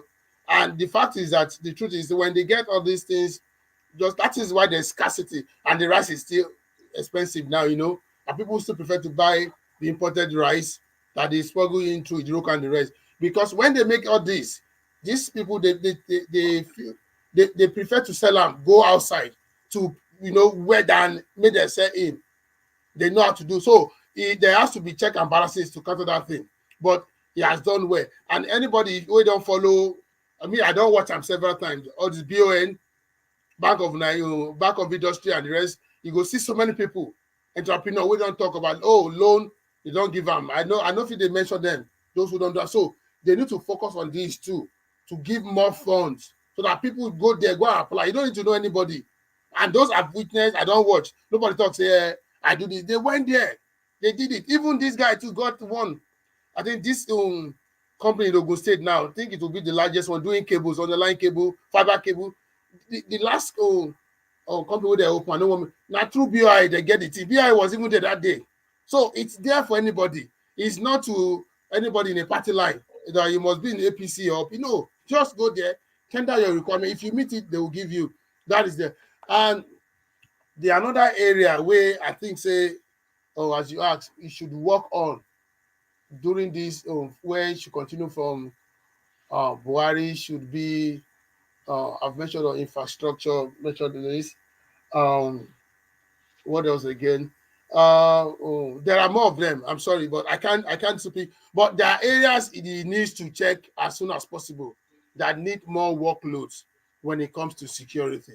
There's a lot, though we must give kudos to Nigerian forces. They are really doing well now. I think for the past few months, I don't know why they had to wait this time to ignite that energy and strike. Before you know it, they'll be going in. And this is what the governor of Kaduna has been saying, that go into their base. Don't allow them to rest. If you allow them to rest, they go recoup and come back. Go after them. If they enter anywhere, follow them too. Before you know, you go. So there is a lot he needs to re-strategize on insecurity for security. So many things has to be done there to make things work well. And there are so many things he has to do in when it comes to the economy. We all know what is going on about exchange rate of the dollar, which is not something good at all. So he needs a lot to be done. Re-strategize, bring his own new guys there, make things work, give them target, let them brainstorm together, and I'm sure we'll be back to say yes, we are proud of our naira against the dollar. I'm not saying it will go to 200. We are only you say that that's a lie, but at least our naira will be stronger when things are done and when there is more of what we produce than what we import. So, but most of those things will be done. So, but back to those arguments, then I don't want to go back to since you've said it. There are some things. It's just because it seems like Mohammed doesn't do the right thing. It's only when it comes out to say things where it is not. But explain to the Nigerian populace whatever goes on. This is this area you've done this. This is what you've done, and that is what Ajuri is doing for them. Yeah. So if Ajuri happens to be the minister, he would have done a lot to let the populace know what is going on. So and also, if you have time, Ovie or anybody, go and watch what Fashola said about the roads infrastructure. He break down everything into details, how that thing has impacted the average Nigerian. So it's there in the public domain. Go on TV, you will see it there. Pull it out, read it, digest it. It's full blown explaining everything regarding that. So I'm not saying Buhari is perfect. No, he has done a lot of things that I don't like, especially even when it comes to nepotism, because I don't see why Adeosho, the former minister of finance, who had resigned voluntarily, and you cannot see that position back to Ogun State and say, okay, Ogun State, give us person where you want make to replace you. The next thing, you put Hausa Zainab there and this thing there. The same thing happens to Fowler. When Fowler come out too, the next thing, you come out and you put another Hausa for there. So all those ones said, now one of those things where they make people complain. So, but in all, it get in whole bad, you cannot be perfect. We are humans. But there are things he has done that it will always be there in the legacy. Well, Ayo, thank you. I trust you. I know you're a Tinubu supporter because you know they interject, you know they make noise. Where everybody makes noise, you just come and get it done sharply. That's what Tinubu they move. I Okay, like you that. just start to, but keep up good work. They continue, they enjoy them. God bless All you. right, man. All right. Yeah, let's go to food.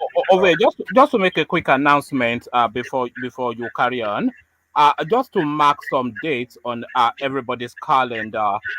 So this is just something that is just coming off the press, and we want to start booking people in.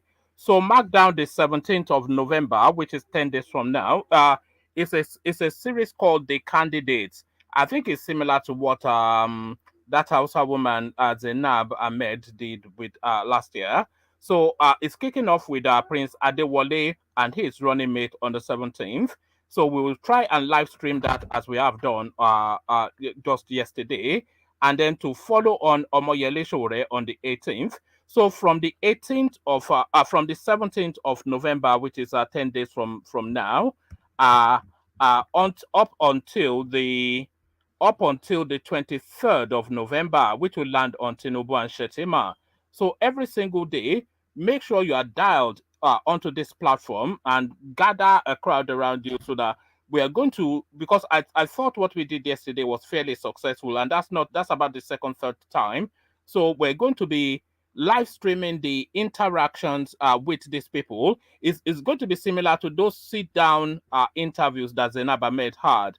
So from the 17th of November up to the 23rd, kicking off with Adewale and his running mate, landing on Tinubu and his running mate. So book those dates in your diary. So we're going to be doing that. So Ovie. All right. Thank you, one man. And again, well, let's just leave that. Yes, talking of keeping a date, please buy coffee to keep a date. Just go to the coffee section and knock yourself out by 20, 30, 40. So we all keep going. Polly, let me give you the last loss. You don't try, even though you are on Showore network. All right. So now, let me ask you this question: Okay. if Showore become president next year, which program, what do you see that this government is doing, or even the previous government did, that deserve to continue? Okay. If Showore become president next year, I can categorically say that we are going to be experiencing what we call total change of this country. Because at this junction, either anybody like it or not, we don't have a country yet.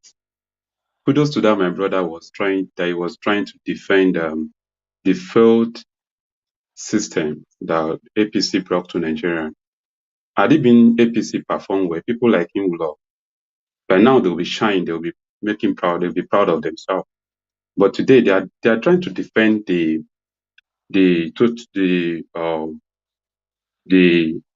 failed the failure that the system actually brought on us. So kudos to him, but at least he tried to defend it. The only people that make is kind of person not to be have that kind of voice that we think we have is the government. They didn't give him that chance. But back to my show of a thing. Is that we like it or not? Nigerians, we don't have anything yet. Either we like it or not. We don't have a country yet. We don't have what we can call governance in place.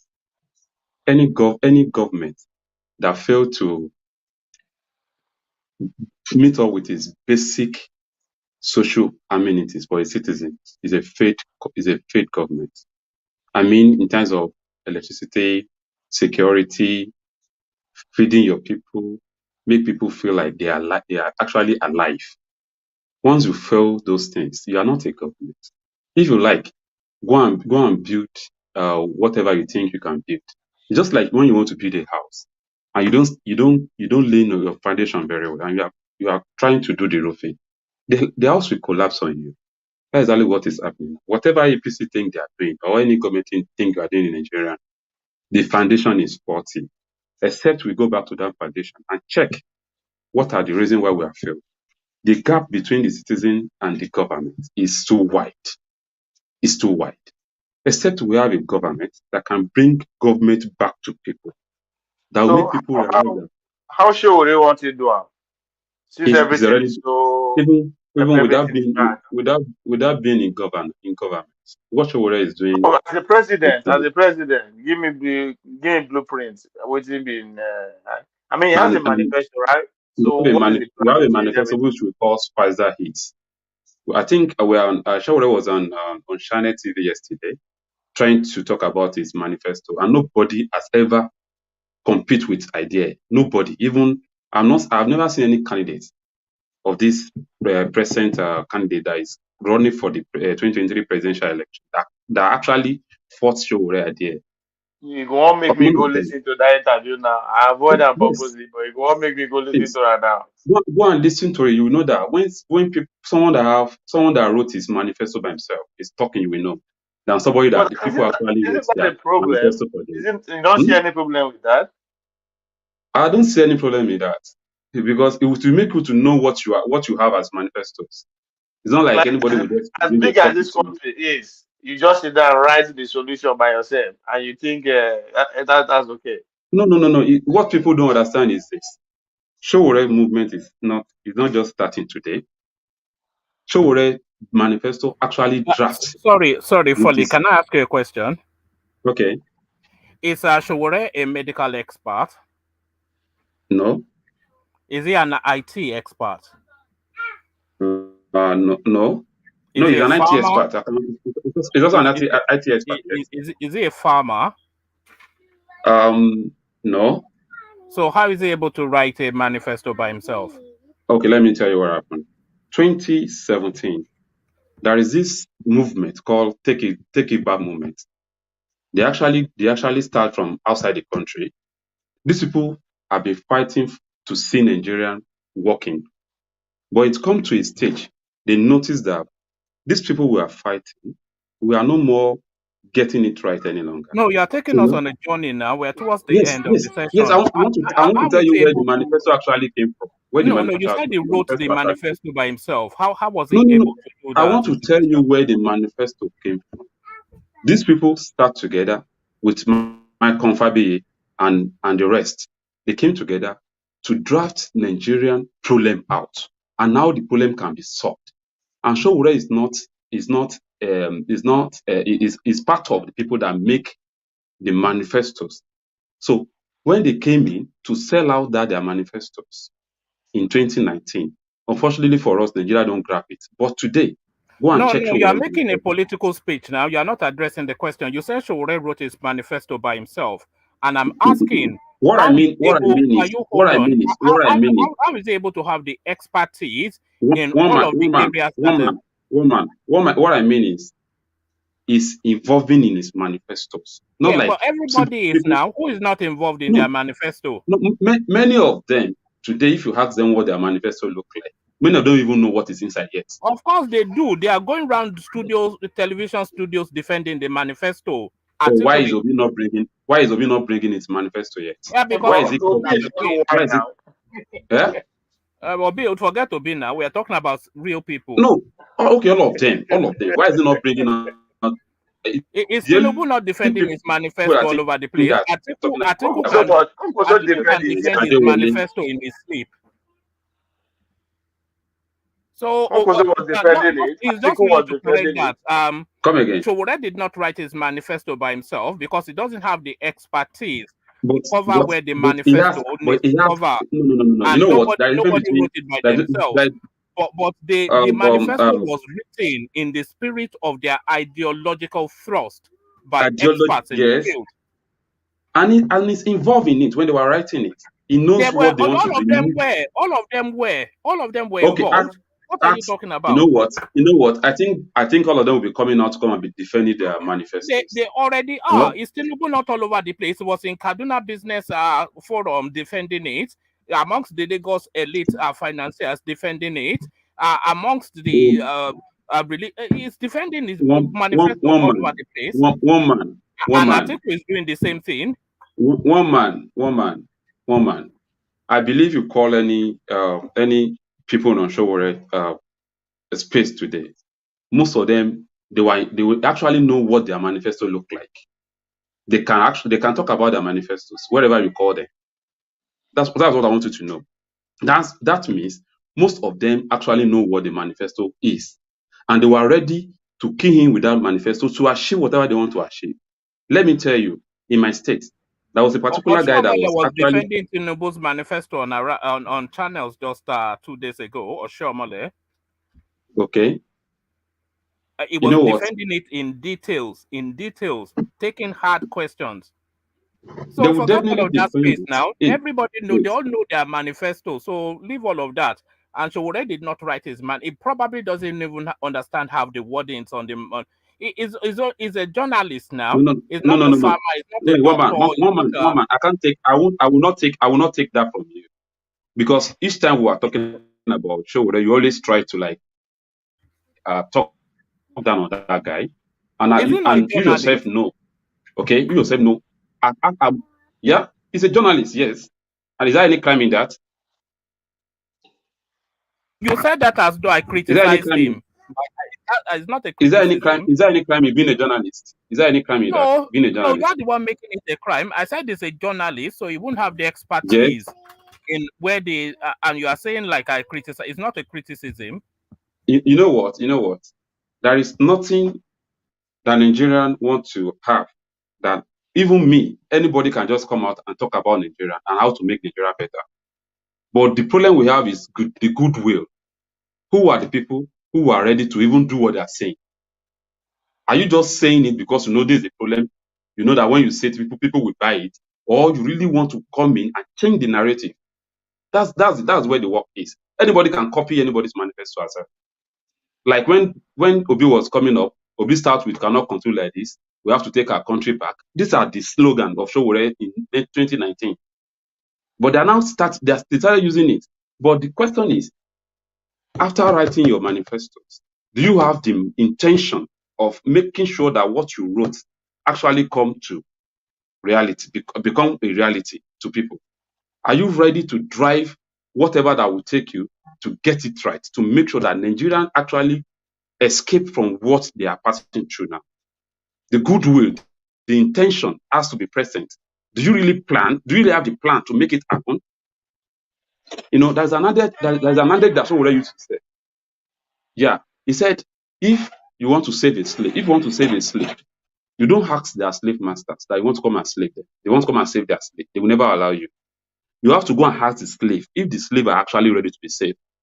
So in this our own country that we are here as a slave.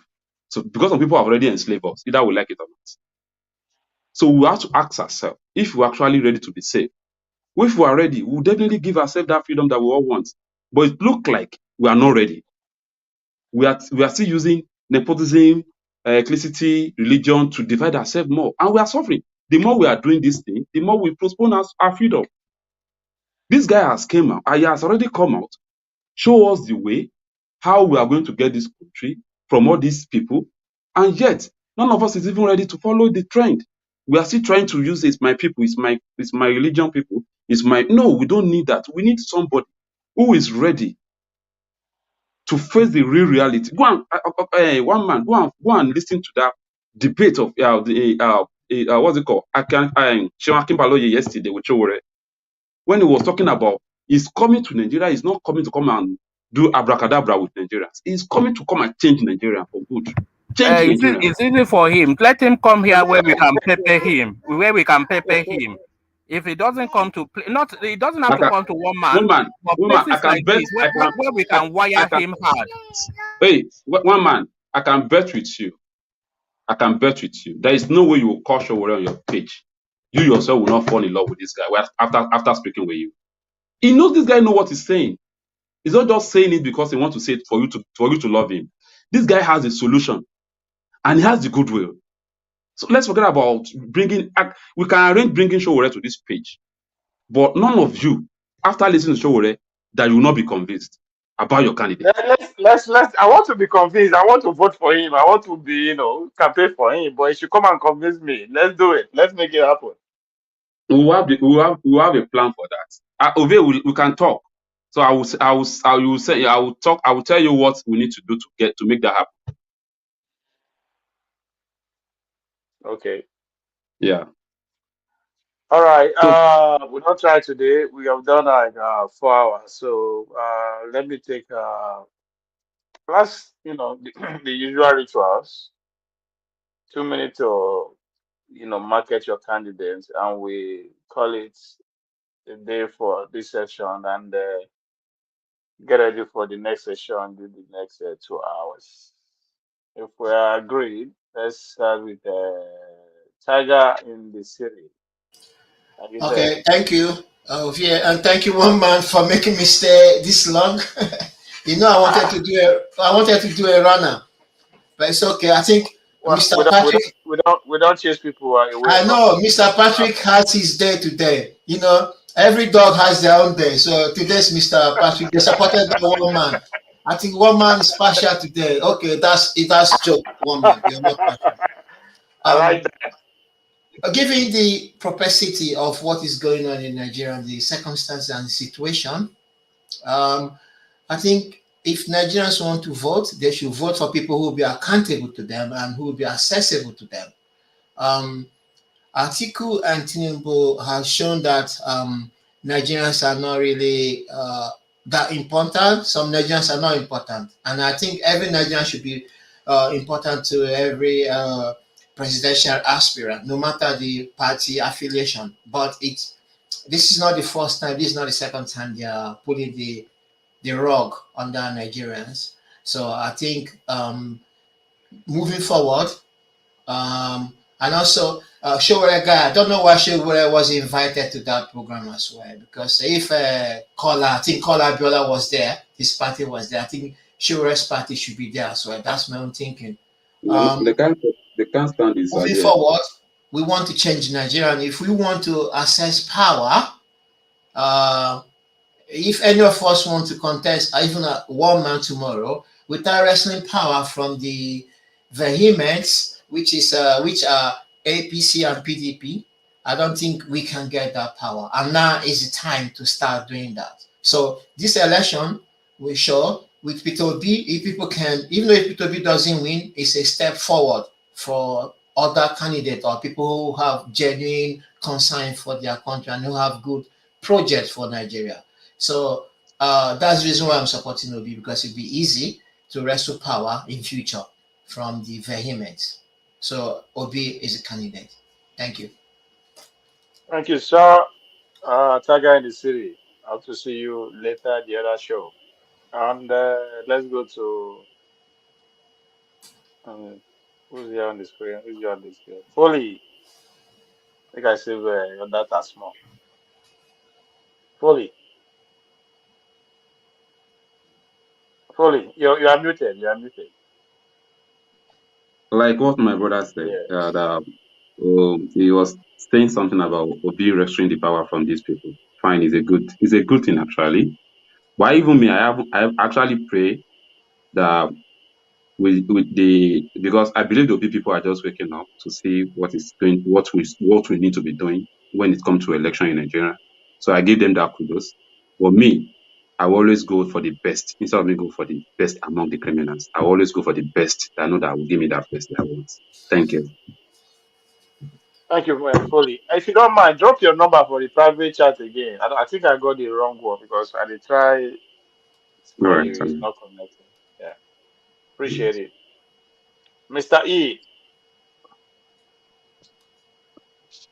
Is that Mr. Ed? Yeah, that's Eddie. Do you have any candidate you want to sell, or I'll borrow you Kunkuso for the day? No, no. I'm sticking to my guy. No, so it was an interesting show.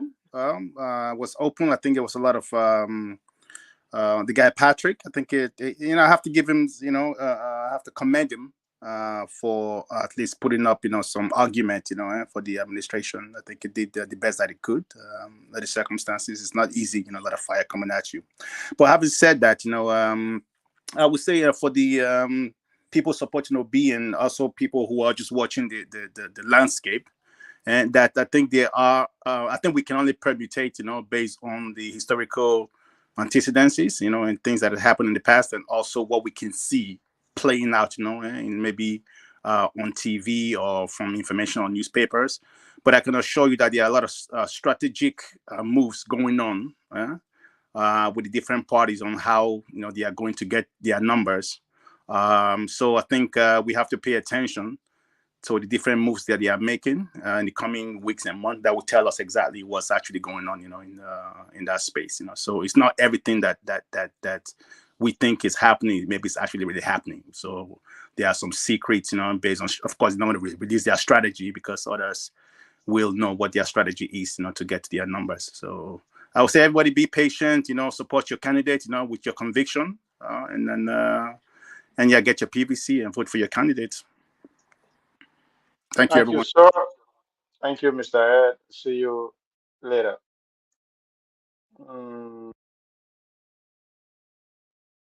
You have 2 minutes to come and fight. I'll say your candidate. Bartolome, are you there? All right. Yes, over here, Alpha. I you get 2 minutes to fight or say your candidate. You know me, I not get any candidate. My candidate is God to help us in Nigeria because we have a lot of people to help. Our people are dying every day, hungry and starvation and the bad road and no light. And every day someone will still come here to defend the APC and PDP. I think as for me, I call it a dombolo language. Language that don't make no sense. We all know the truth. At the end of the day, we're still in the same, we're suffering and smiling. That's the same language, that is the music that's fella saying. We all Nigerians are feeling the pain. And at the end of the day, we are now, if we are still doing like this, and we will never. I don't think that we're gonna have a better country. And we say that we are the best. We are the best educated people. We are the best. We are the best educated people in Africa, and the best biggest population in black race. That don't make you a good. That don't make you a good country, because at the end of the day, new house doesn't make a new marriage. You know what? And the new outfit doesn't make you a new person. And I think we should stand on the truth and know what is good to do for our unborn children, and know what to do for our nation to have a good name. If you want to remain one, let us stand on the truth and be one. If we don't want to become one, let Tinubu carry on people go. Let it Atiku carry on people go. May we follow be the go. Thank you very much. Thank you, Mr. Bartholomew. Atiku man. Ajani Gogo. Ovie. What is that? We don't try where today. So your guy Patrick. Yeah. He don't try where to defend all that are indefensible of corrupt practices and the failure of Buhari administration. But I can understand where he's coming from. He's an APC man to the core. And to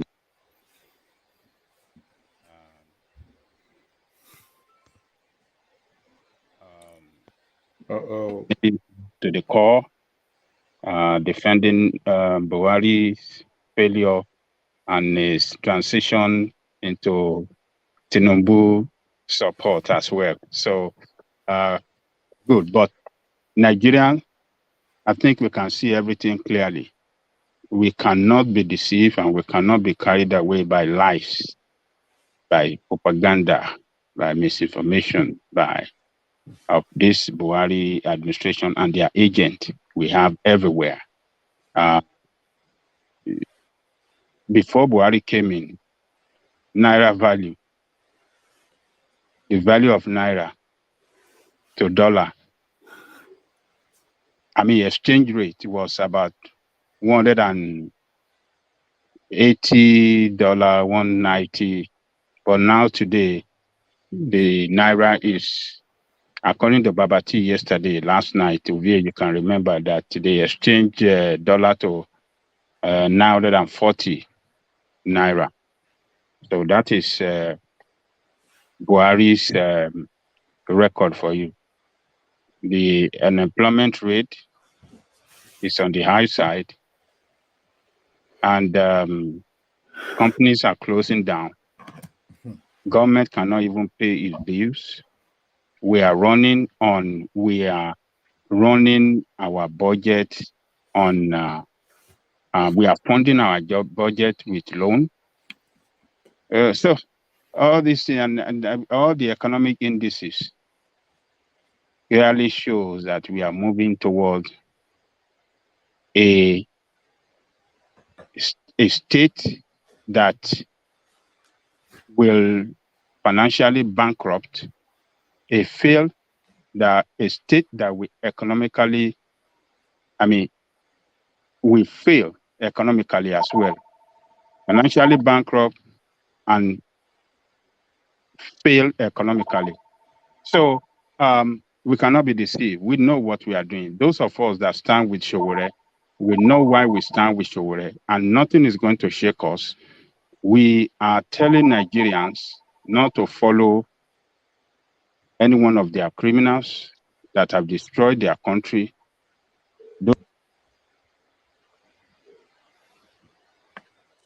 Don't choose anyone among them. Let's do the right thing. Let's take our country back. And we cannot continue like this. That is AAC. And AAC is the way. AAC can take us to the promised land. AAC is the only party can take Nigerian out of this economic problem and all the problem we are going through, get us back to the position of leadership in Africa and position where black man is served to be in the world. When Nigerians get it right with people like Showore and people with digital solution to the digital problem that we have in this world, Nigeria will shine again. Nigeria will be a great country again. So Ovie, tomorrow we shall meet again and we shall continue the struggle from there. So we are expecting you to join us, join our team, Ovie, so that we can do this thing together. Showore is the man. Thank you, Ovie. Good job. Good job, Ovie. Thank you. Thank you, Adalegogo. See you later. Yeah, make sure we come and convince me. I mean, I'm very, as I said, this is a fluid.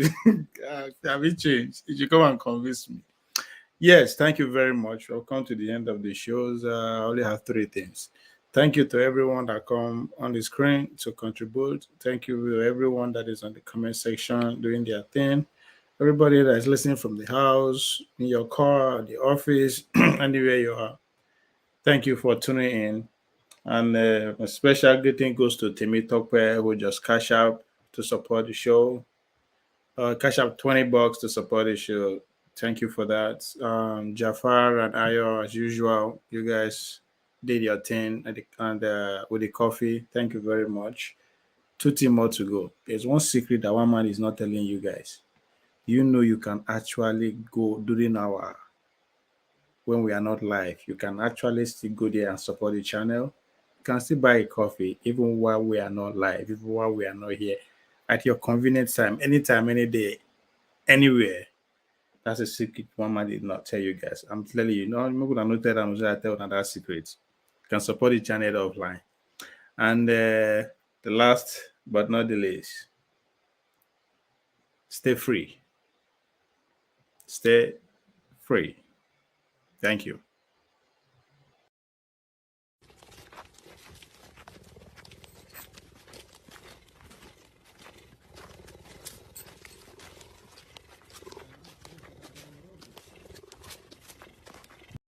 Sunday,